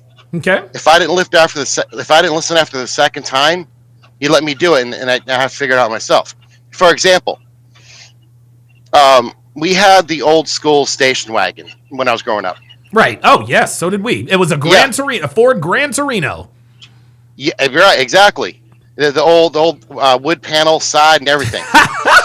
Yes, sir. Oh yeah, man. When I was a youngin, he would tell me, because I would play with the little button with the cigarette on it, and I didn't know what it was. Push it in, pop out. Push it in, pop it out. Right. And my old man would tell me, "Don't touch that. That's hot." Okay. And of course, my stubborn ass didn't listen. Of course. Well, push it in, pop it out, pull it out, and frickin', oh look, it's glowing red. I wonder what that does. Yeah. Try to stick my finger on it. Guess what? You got burned. He didn't tell me to fucking stop. Yeah. There you go. Yeah. So, me personally, I like to teach people stuff that I know. So, I mean, all we can do is lead and teach as men. Yeah. And lead and teach other men that if they don't know, we guide them. The saying goes, you can lead a horse to water, but you can't make him drink. I think that applies here 100%. Correct. Yeah. So, I mean, if they talk shit, we're men. Okay, we're not women. We don't crack under fucking being called cucks or whatever. Right. Sure, call me a name. I don't care. I've been called lots of names in my life. Sure, same here. Whatever. Yeah. But like Andrew Wilson says, are you going to contend with the argument, or are you going to call me names? There you go. And more often than not, they just skip to the name calling. Panda Trucker, Absolutely. Listen, I got to let you go. Drive safe. Yes, avoid those Absolutely. branches. I appreciate your thoughts, man. Absolutely. Have a great night, gentlemen. You too, brother. That was actually pretty cool. And a lot of you guys are like, what's that noise? Guys, he's driving a fucking tractor trailer. It's not exactly going to be stealth. You guys. Phoenix Light Games making a comeback here. PLG. Okay, so what you got to add, man? What's up? What's up, bro? What's up? First off, I wouldn't have blamed you for watching that whole full video interview, man. Like, bro, like the first 5 seconds, I already heard their voices. I'm like, I can't deal with this. I was actually going to, bro. I was going to try, man. I was going to try, brother. I was going to actually super chat you in the chat, like, Donovan, I'm begging you, man. I'm not going to enjoy this. Please don't react to it. Because I was literally about to super chat to you, and I was like, oh, thank God he did not watch this video. Because oh my God, it's like nails on a fucking chalkboard. I couldn't get through the first 3 minutes, man. I was like, dude, I can't get through this. No way. Oh, I was like, thank the Lord. But yeah, this whole situation, man, and bro, I could, even though I saw the Myron video when I sent it to you, bro, I was like, dude, I'm in so much pain right now listening to this. I'm like, dude, how is this even real? How is this even happening? But obviously Akaash is liberal, obviously. Yes, of course he is. And here's the thing about liberals, man. Not only like dude, every time we see him on podcasts, whatever is on the whatever. And wait, real quick. And by the way, Shark Sims, I see you in the queue. I'll get to you after PLG. Go ahead. Yeah, like there's always something off about these niggas, and I think one of the reasons why they keep up this tirade, and yes, I wholeheartedly agree that Akaash is gonna do everything to preserve, like. I think the liberals in these situations, I think they just don't want to admit that they're wrong. I think their philosophy is embracing the progressive, agenda. Like, right. Oh yes, we can marry whores and everything is going to be fine. We're going to be successful. Well, hold on. If you remember, Akaash has never claimed. He has never. What the hell's going on with my phone? He has never claimed, I'm going to have to switch cameras here. Akaash has never claimed that his woman was special or he's never claimed that she was a whore. He actually thought, he had people thinking, yeah, my woman didn't have any sexual experience. And of course, his boys called him out for that. Yeah, that was like, bro, like what did he do? Just ask her, oh no, I'm a virgin. Yeah, okay. Exactly. I'd like to know how that conversation went. Yeah, I would like to see how that conversation came up. Like seriously, dude. But here's the thing. I think he's gonna, like Destiny. He's gonna keep doubling down and still because I think the reason, like I said before, he doesn't want to admit he's wrong. Like I don't even think and it's like, bro, shout out to Myron, man. Like this dude is never misses.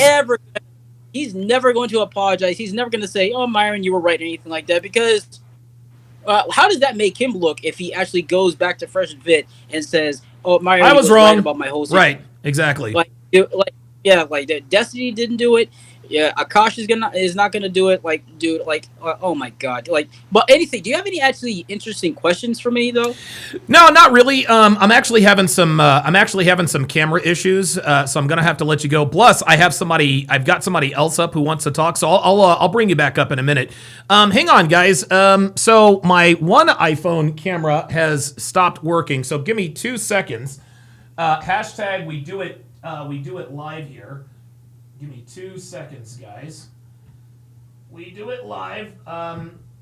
It's interesting. I often get frustrated about having technical difficulties, but it happens. It really sort of happens to everybody. I actually recently saw it happen on ESPN.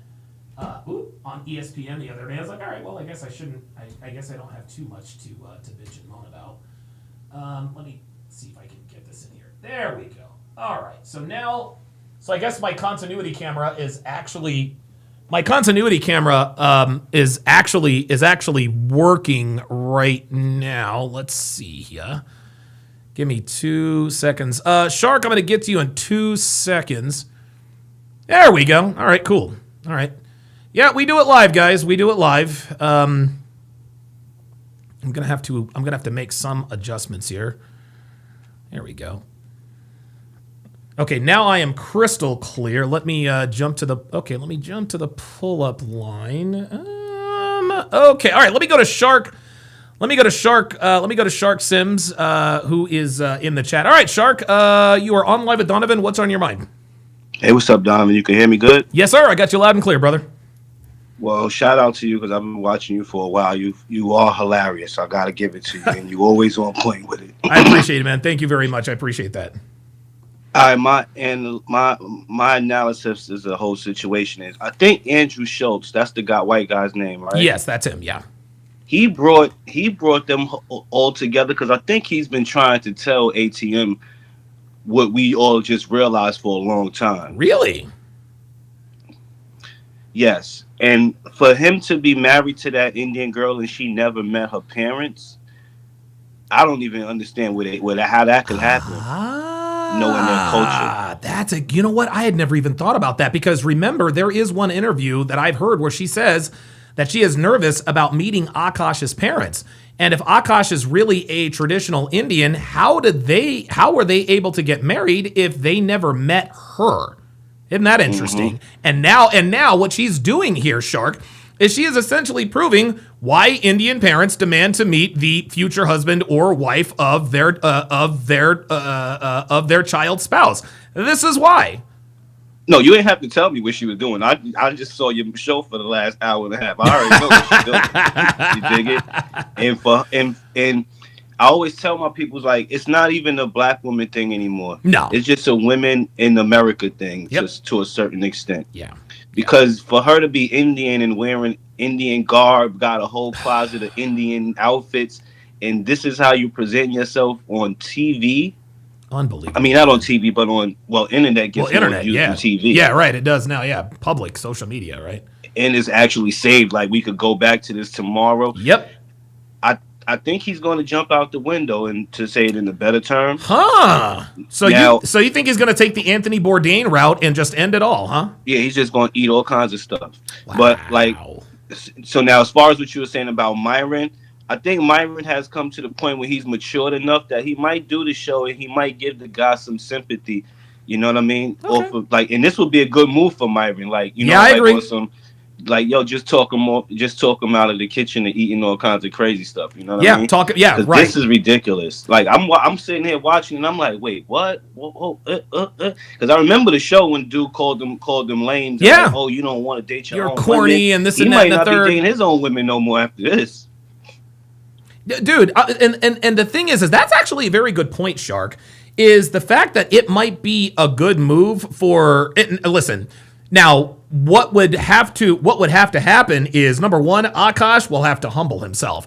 And if there's one thing that we have figured out about men who find themselves in these situations where they discover that we're right. One thing they never do is never come out and say, okay, yeah, Myron was right, Andrew Tate was right. They never do. But in the event that he actually does have the testicular fortitude to come out and say, yeah, you know what, Myron was right, I think that would be the move. I'll give you the last word, Shark.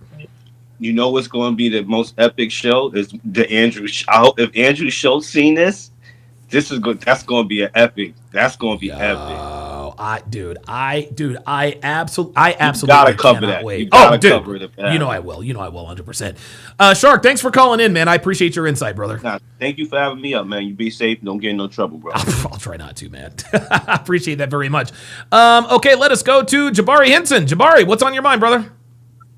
Yo, what's crazy shit, man. Yo, can you believe this chick, man? I can't believe it, man. I really can't.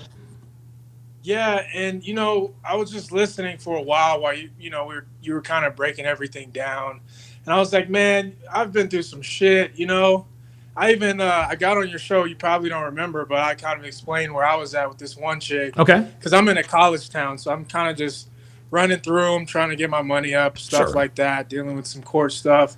But I had told you this story about this one chick where she was being a chameleon, basically. Okay. And, I've been with enough women to kind of, feel those out. I've been watching your content for a while. CGA, Kevin Samuels, all you guys. Yes. And so I was kind of aware. I already had the spidey senses tingling about this chick, but I had started fucking her so often that I was just like, ugh, like. She was the white girl, wasn't she? Was she a white girle? She was. She's half Mexican, half white. She looks white if you look at her. So okay.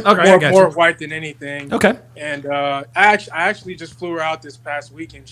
So you remember you told me I needed to get away from her before I catch feelings. I did. I remember that specifically. Yeah. Well, the red pill gods end up making it happen.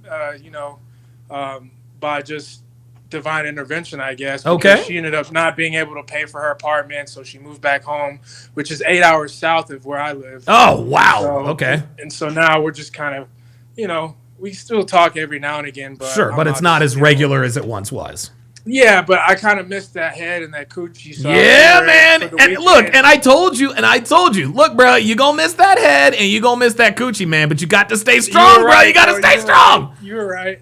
So I hadn't seen her in a few months. I was like, hey, I got a weekend off. Usually I don't. And she was wanting to come out here. So I was like, hey, here's a flight. Come out here.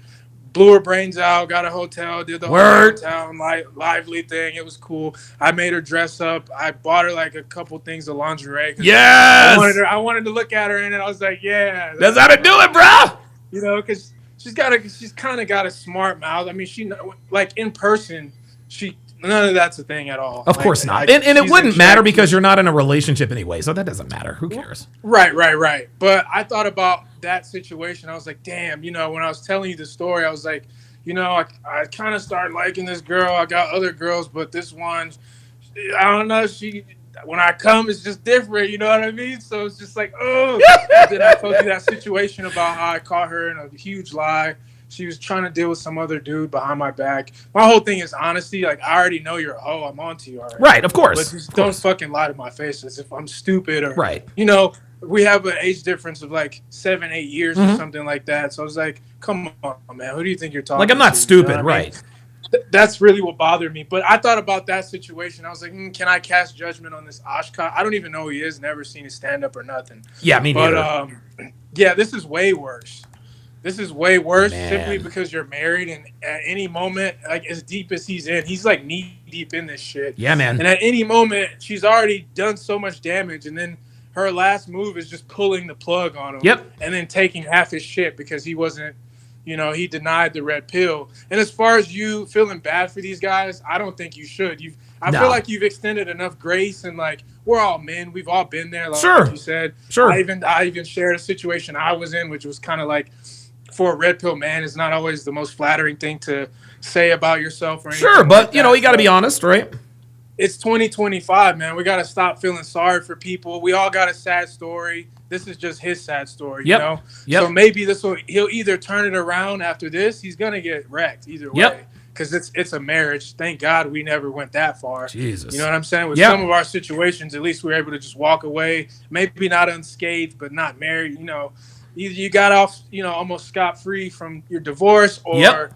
you know, you took the heartbreak, took a couple years to get it together, and then you're back on the fucking market. But this is public humiliation, you know, 101. And there's no way to kind of, you know, some people have workarounds and stuff like that. And, you know, it's like, man, what do you even tell her, like, in private? You know what I mean? Like, Jesus. you guys even have private conversations like, hey, I'm paying for all your shit. Yep. And you're gonna fucking stop that by, you know, embarrassing me publicly. No men with nuts is gonna want to come to my show and hear what I gotta say. No, not Or anymore. If they do, they're not gonna laugh at my jokes because Nope. they've seen like, man, you don't even live up to this, you know, whatever persona you're putting out. You know, Yep. It's just not funny anymore. No. It's kind of like, damn, dude, how many people do we have to see go through such painful, like, as many as it takes. These rituals, man. Like, As many as it I'm takes, kinda man. Tired of seeing it. I'm kind of tired of seeing it. Obviously, he knew who Myron was, so I'm sure he knows who some of these other people are Yeah. as well. And he just didn't agree with the sentiment or the message we were giving out. And so, you know, it's not that you have to agree with it, but to reject it so openly and so boldly, that's where I have the problem, and that's why I lack sympathy for people like this. And so I'm happy to see him get scorched earth by this woman who's completely insufferable. And we got to stop extending grace to men because they don't learn that way. And even that goes for me too. You know, I had to get burned a few times. And I think as men, you know, the stronger we are, the more we're going to listen to our own judgment, whether right or wrong. And so here's your opportunity, Akaash or whatever your name is, man. Like, Akaash, here's your opportunity to get red pilled. And now you should come to the dark side, man. That's all I got, you know. Jabari, I think thanks for stopping in, man. I appreciate it. Likewise, man. Thank you. Jabari, I do remember his particular situation. Pro Man with the $2 super chat with the $2. What the hell? There it is. I was like, what the hell? Says that white frat boy comment was brutal. No, actually, it wasn't really brutal. What would have been really brutal is if she said that she used to party in the athletes' dorms. Getting run through by frat boys, that's bad. Okay? But it would have been even more brutal if she said she hung out where the football players lived, where the basketball team lived. That would have been the end. Not that this isn't already. All right, let's go to Chris, then level up, man. Chris. Oh, I think I'm out of my thing is out of batteries. All right, Chris, you are on Live with Donovan. What's on your mind? Yo, Donovan, can you hear me? I got you loud and clear. All right.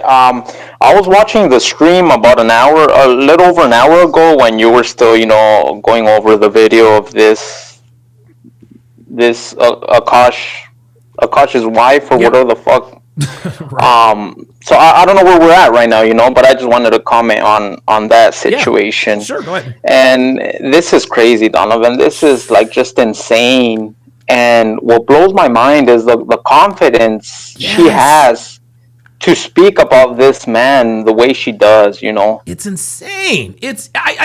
Not only that, this man is like he's like a quasi celebrity.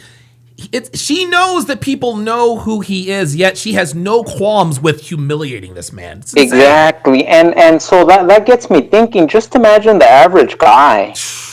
Oh my God, dude. The average guy will get fucking devoured, you know, by a fucking woman like this, you know. And this is insane, Donovan. And it's guys like him that end up offing themselves, you know. I agree. It's guys like him that deny reality, like when Myron went on his podcast, you know, a few years back, and he's, you know, saying all this simp shit and denying reality and defending women, and it's like, brother, no, you know. And now he's paying the price for it.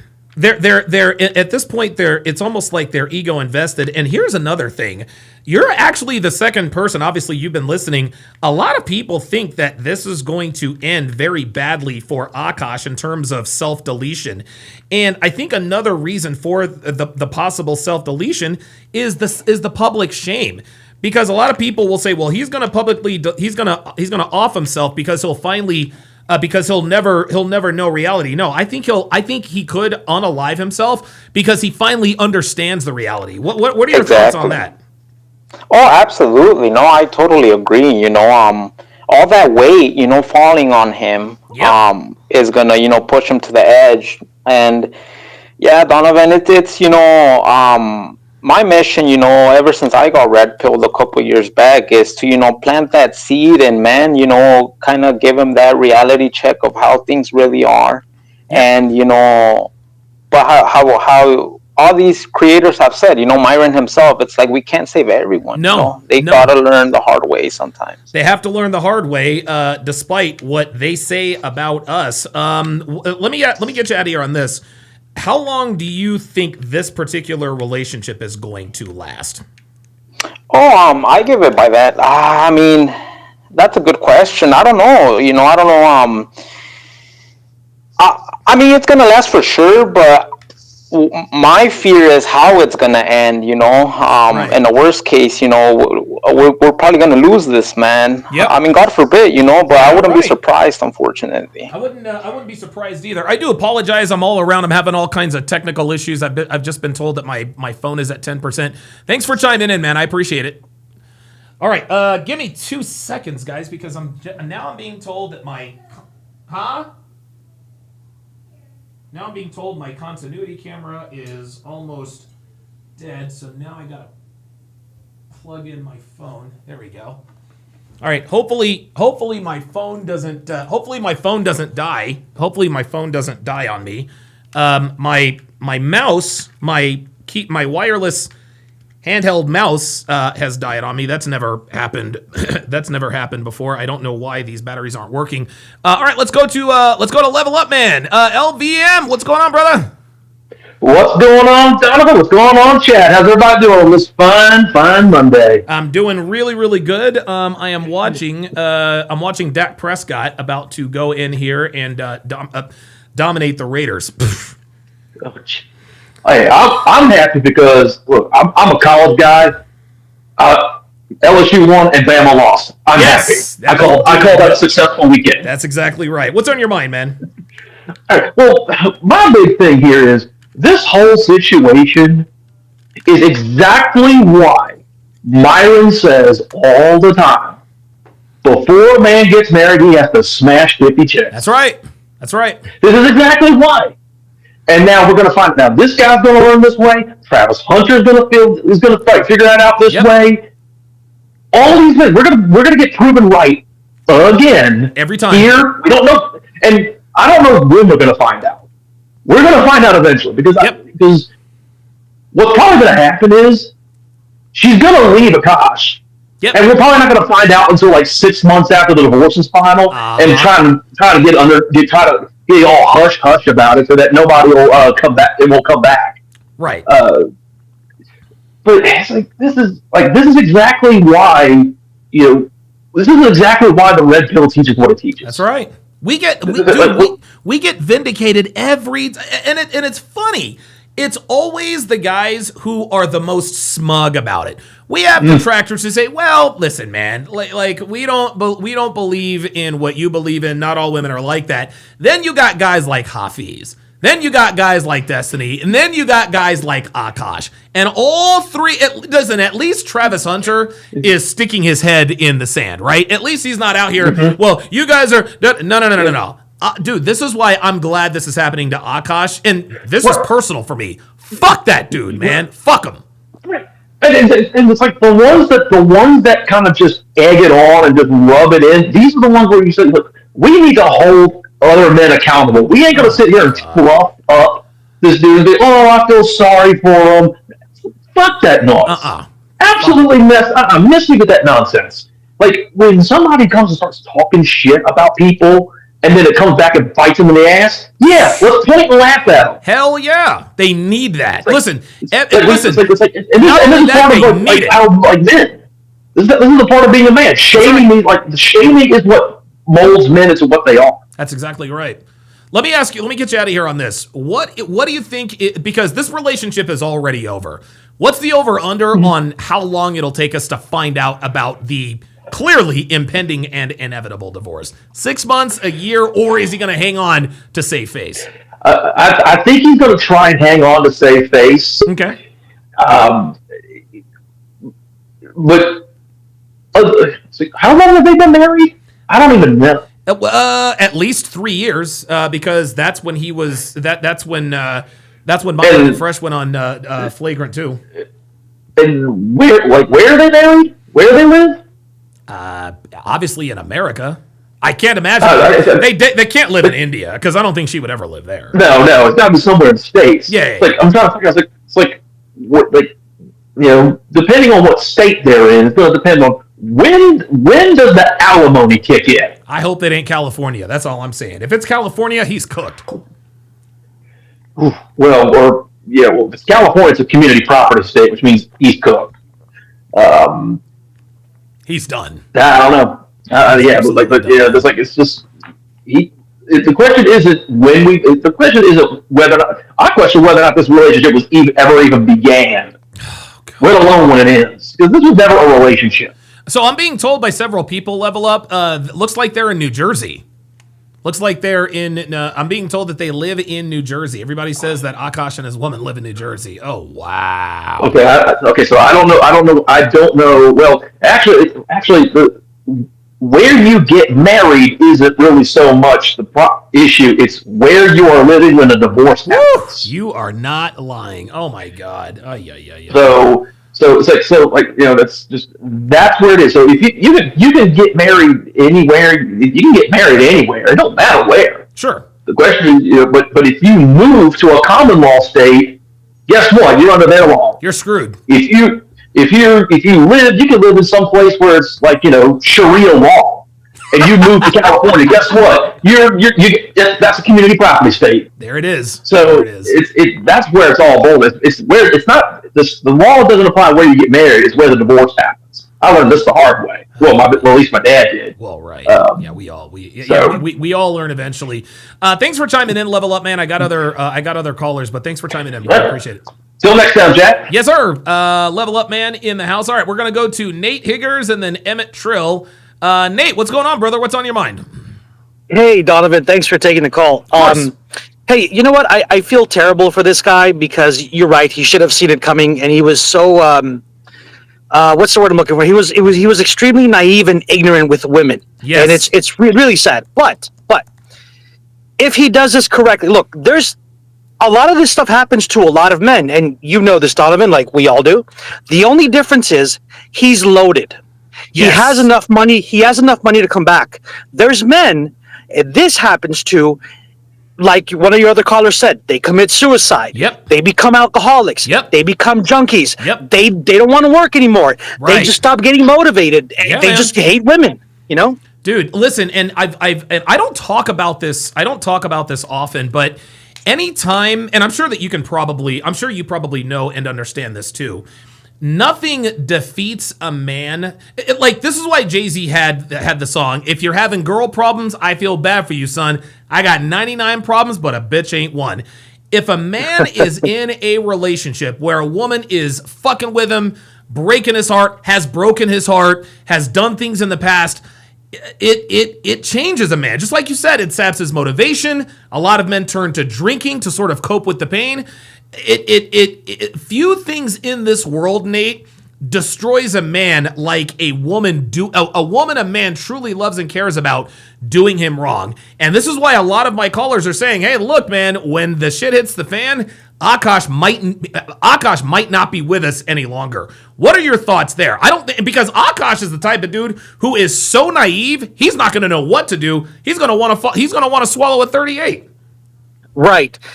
I don't think so. He's too high value, and I don't mean as in red pill high value. Sure. I mean value in life. Sure. He has too many managers. He has too many accountants. He has too many shows. He has so many people that he's responsible for him to just end himself like that. Okay. I'm not saying that he can't. I'm just saying the possibilities are very, very low, right? Okay. And but in reality, his comedy's going to change. Yep. His outlook is going to change. It's got to. His entire world is going to flip a 180. His comedy tours are going to be like, it's going to include more women shit, it's going to include more women stuff, even though he's going to alienate a gigantic portion of his audience. That's right, because now he knows the truth. This is interesting. Let me get your thoughts on this, Nate. Official Kid Robot says the only way out is to make jokes about it on stage. I happen to agree with that. If the only way Akaash can quote unquote survive this is, listen, he's going to have to get a divorce, and then it'll be like, hey, look, man, I got red pilled. My woman was a hoe. I didn't think she was a hoe. What are your thoughts on that? I think he needs more bodies under him to harden up. There's a lot of men that just don't like women for 2, 3, 4, or 5 years after the fact. Yeah. Absolutely. And it's an old saying: in order to get over somebody, you need to get under them, or get under somebody else. That's exactly right. I just don't know. And plus, he's a walking target. He has money. He's famous. He's famous, and the world knows he has a body count of exactly 1. Right. That's insane. That's a double-edged sword wherever he goes. I really think he needs to join your camp. He needs to be with you and Myron. I think he absolutely does. But if he ever reaches out to me, I'm going to tell him to fuck off. That's why you're the man. I appreciate you. I try. Nate, thanks for the thoughts, man. I appreciate it. Let's go to Nate Trill. Nate, what's going on, brother? What's on your mind? Yo, can you hear me? I got you loud and clear, man. It's Emmett Trill, not Nate Trill. What's going on, man? Emmett Trill, my bad. Yo, I love you, Donovan Sharp. Thanks for doing this, man. Sure, what's on your mind? Yeah, so what I think is that this might have been her friends getting in her ear to like say, you need to get away from this lame because he's, I think it might have, how with the divorce is planned before the wedding, that type of thing. Yeah. I think she's probably setting off lighting the dynamite. Lighting the fuse, yes. Yeah, so lighting the fuse for the dynamite. I think that this might have been planned. People are getting in her ear. She was smart enough to hide her bodies from him, and now all of a sudden she's putting it on Front Street. That seems a little crazy to me. And you want to know why she's putting it on Front Street is because she now knows she has leverage. She is literally in front of him talking about wanting to have a threesome with a man who allegedly has a 10-inch cock. That is a woman who is not afraid. That's an easy L. Like, he should just, I really think that he needs to just take his losses, he's going to be able to make that money back. Sure. I think if he comes back with a certain frame, he can, like the previous caller said, he can turn it into comedy, turn it into a story that he can benefit from and monetize. But if he really falls for it and like tries to keep her, I think that's going to lead to the what do they call the harakami or whatever they call that? I know what you're talking about, but it's hard. The self deletion. So. Also, I saw that Abba and Preach apparently put out a video defending him. So, of course. Dude, please tell me that's. But anyway, Don, I just want to chime in real quick, man. I love your stuff, man. Absolutely, keep doing your thing. Thanks for chiming in, man. And I hope to God you are kidding. I hope to God you are kidding about that. Oh my, dude, that would be the biggest L in fucking history. Oh my God. Oh my God. Oh my God. Oh my God. Oh my God. Jethro Raffro with the $5 super chat says, I predict they'll stick together. They seem like one of those couples, especially since it was his first girl. My friend is one of those guys. He's 38. Harakiri. Yeah, that's. I kind of figured that's what it was. Dana, I think this is Dana Gonzalez says, "Are we betting on the time of the divorce or the time where she makes an OF account?" Yeah, right. Somebody in the chat, I forgot who it was, says, "Guarantee you she'll end up on No Jumper." Yeah, she probably will. She might even be in one of the videos with Nina the Plug, since she wants a fucking threesome so goddamn bad. And the fact that she's angling for an orgy means that she's been involved in an orgy. See, that's where this little nugget gets away. Oh my God, I can't believe she suggested that she wants it. Okay, that's bad in and of itself. The fact that she so openly and flippantly talks about having sex with multiple people in the same day in the same room means that she has previous experience. Oh my God. Absolutely ran through. Absolutely ran through, man. Insane.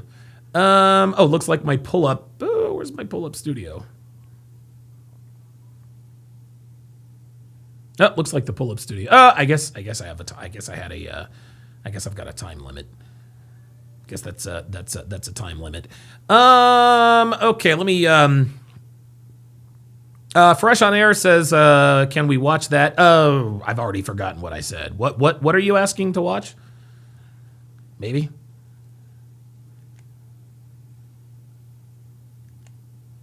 Okay, yeah, I don't know. For whatever reason, it's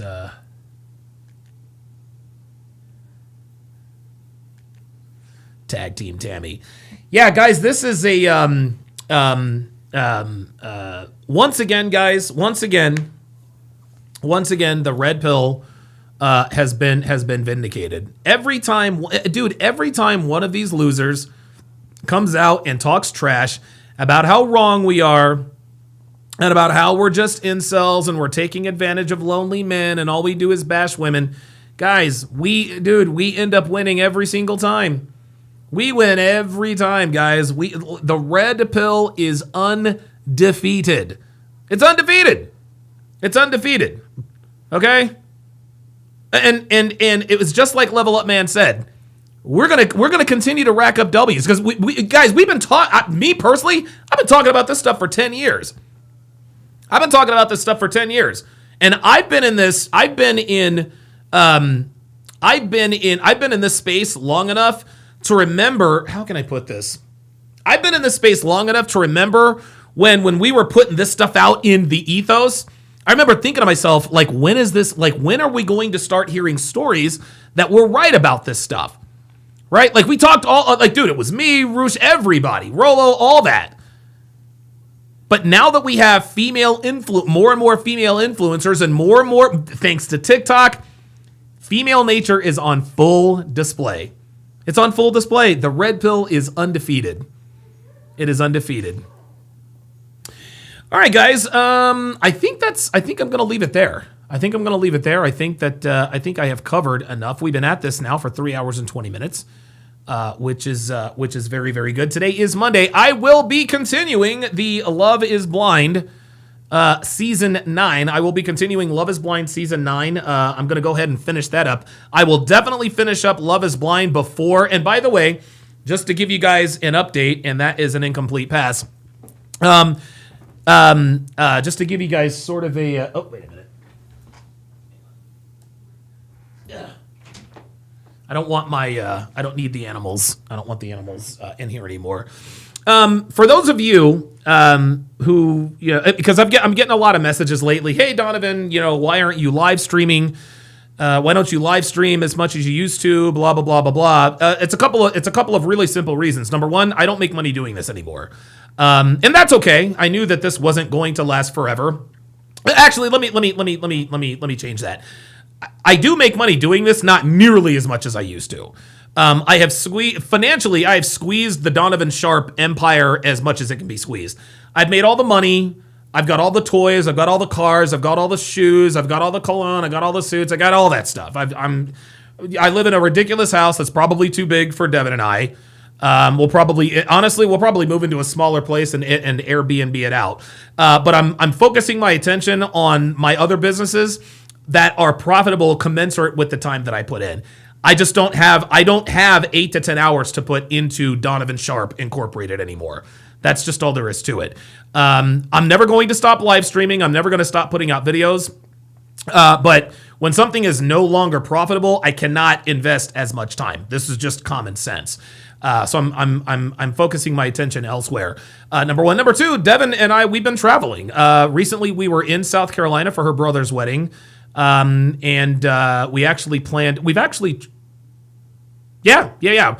were in South Carolina a week and a half ago for her brother's wedding. We have a bunch of trips coming up. We're actually going to be doing a cruise here pretty soon. And the reason why I will not be around this weekend is because the lovely and talented Devin and I will be in Las Vegas for the Las Vegas Grand Prix. That is exactly right. Devin, the lovely and talented Devin, is taking your boy back to Vegas where it all started. We will be smack dab in the middle of Vegas for the Las Vegas Grand Prix. We are both huge F1 fans. We eat, sleep, and breathe this stuff. And the interesting thing is this was on our bucket list. And I feel very fortunate to be in the financial position to be able to get something off of my bucket list at the young age of 48. It is going to be absolutely surreal to be down there. I cannot wait. That's the second thing. The third thing is we have family in town. We've got a couple of members from my family in town, a couple of members from Devin's family in town. We're thinking Olivia is still in New Jersey. We're thinking about bringing her out here for the holiday season. So we've got a lot of that going on. But you guys know me, I'll post stuff on Instagram, but I'm not a lifestyle influencer. Every once in a while I'll post if I happen to have my phone out or if I take a picture, I'll let you guys know. I'll let you guys know, hey, just like you saw on Instagram, hey, we're in South Carolina, blah, blah, blah, blah, blah. Sometimes I'll post, but I'm not the guy who's going to be posting stuff. Okay, we're getting on the plane. All right, we're watching this. Okay, we just landed. That's not what I do. Okay, that's I'm not a lifestyle influencer. I live a great life. I don't need to prove anything to anybody. It is what it is. If I happen to have my phone out or I think it's important, yeah, I'll pull up my phone, take a selfie. Hey, Devin and I are in Las Vegas, or hey, we're on a cruise, or hey, we're doing this or we're doing that. I do have to, and you guys know I'm open and honest with you, but by the same token, there are certain things I just want to keep to myself. I don't have to share you guys don't. Yeah, and listen, I love you guys, but not everybody needs to know where you are all the time. It is what it is, man. You know what I mean? Like every once in a while, I'll post a picture of me chilling with my dog or on the barbecue grill, whatever the case may be. I'm not the guy that pulls out his phone and films everything. So and listen, I'll snap a couple of snapshots from the Las Vegas Grand Prix, but I'm not going to be the guy. All right, guys, I'm here at turn 11. No, that's not what I do. So yeah, just look forward to that. Listen, I'll try to put stuff out, but I'm going to be too busy living in the moment. Celestial 2 says he'll be at F1 too. Okay, very good. Kevin Murray says, Donovan, were you at an Eagles game a few weeks ago? No, I was not. So those are the reasons. Those are the reasons why I have been noticeably absent lately. Health is good. I feel great, etc., etc. Things are going well. Just we're ramping up for the holidays. Here's another reason. I actually have to fly out to New Jersey. And guys, I have been so busy. It was such an undertaking moving out here. Number one, the moving company that we hired tried to price gouge us, so we ended up having to rent a U-Haul at the last minute, and we couldn't get all of our stuff in the U-Haul, so we put it all in our storage unit. That was a year. That was a year and some change ago. So now I got to fly out to New Jersey. I got to load up all my stuff, in this pod. Then I have to have it shipped back here. It's got all of my gym equipment in there, so looking forward to that. Almost Stuff 4725 says, when is the Hard R podcast coming back? The Hard R podcast is coming back next week. So the Hard R podcast will be coming back next week. Certainly looking forward to that. And the Hard R podcast will be a separate podcast from TSR Live because I think there are two different audiences there too. But just so you guys understand, you guys don't have to worry about me. Dude, life is good. The fridge is full. You know what I mean? We bought our Thanksgiving turkey yesterday. We put it in the freezer. We're looking forward to that. We're going to do a Thanksgiving with family and friends. So we're going to do a bit of a Friendsgiving. A lot of planning involved. We got a lot of running around to do. We just got Fernand. I mean, it's just, yeah. So it's been pretty crazy. But the reason why I just haven't been, the reason why I haven't been around lately is because I've just been too busy living life, guys. I've been living life. I'm very, very thankful. I'm very, very blessed, and I feel very fortunate for the life that being a content creator has afforded me. And so I'm never going to stop giving back because I say this all the time. You guys have done a lot more for me than I have done for you. And I know a lot of you guys will disagree, but I'm telling you, I would not be living the lifestyle that I live if not for you guys. And I will never, ever forget that. So just because I no longer make the kind of money that I make doing this does not mean I'm just going to stop doing what I'm doing. So once I get things a little bit more settled, once my time management skills get a little bit better, I will be back on the regular schedule. You guys will see me a little bit more frequently. I'm going to start doing podcast collaborations. I'm going to try to get down to Miami about once a month. I'm still good for, dude, Pearl wants me to go down to, she wants me to go down to Dallas and do a collaboration with her. So you guys are going to be seeing me on different podcasts and everything, but it's just a busy time of year. And, I'm living my life and I'm enjoying the fruits of my labor. That's why you guys haven't seen me, but, I feel like I owe you guys, for the lifestyle that you guys, that you guys have afforded to me. It really humbles me that even though you guys know that I have more money and more fans than the average man, you guys are still generous. It's incredible. It really is. It's been a hell of a ride. Oh wow, George W. Bush is going to be on the Manning cast. Oh boy, guess we're getting all political here. That is going to do it for this, the 1,203rd edition of TSR. Oh, wait a minute. Oh, never mind. Hold on. Where's my... Oh, shit. I don't have my ending. I got to put that on the board. Thanks for watching, guys. We'll see you next time.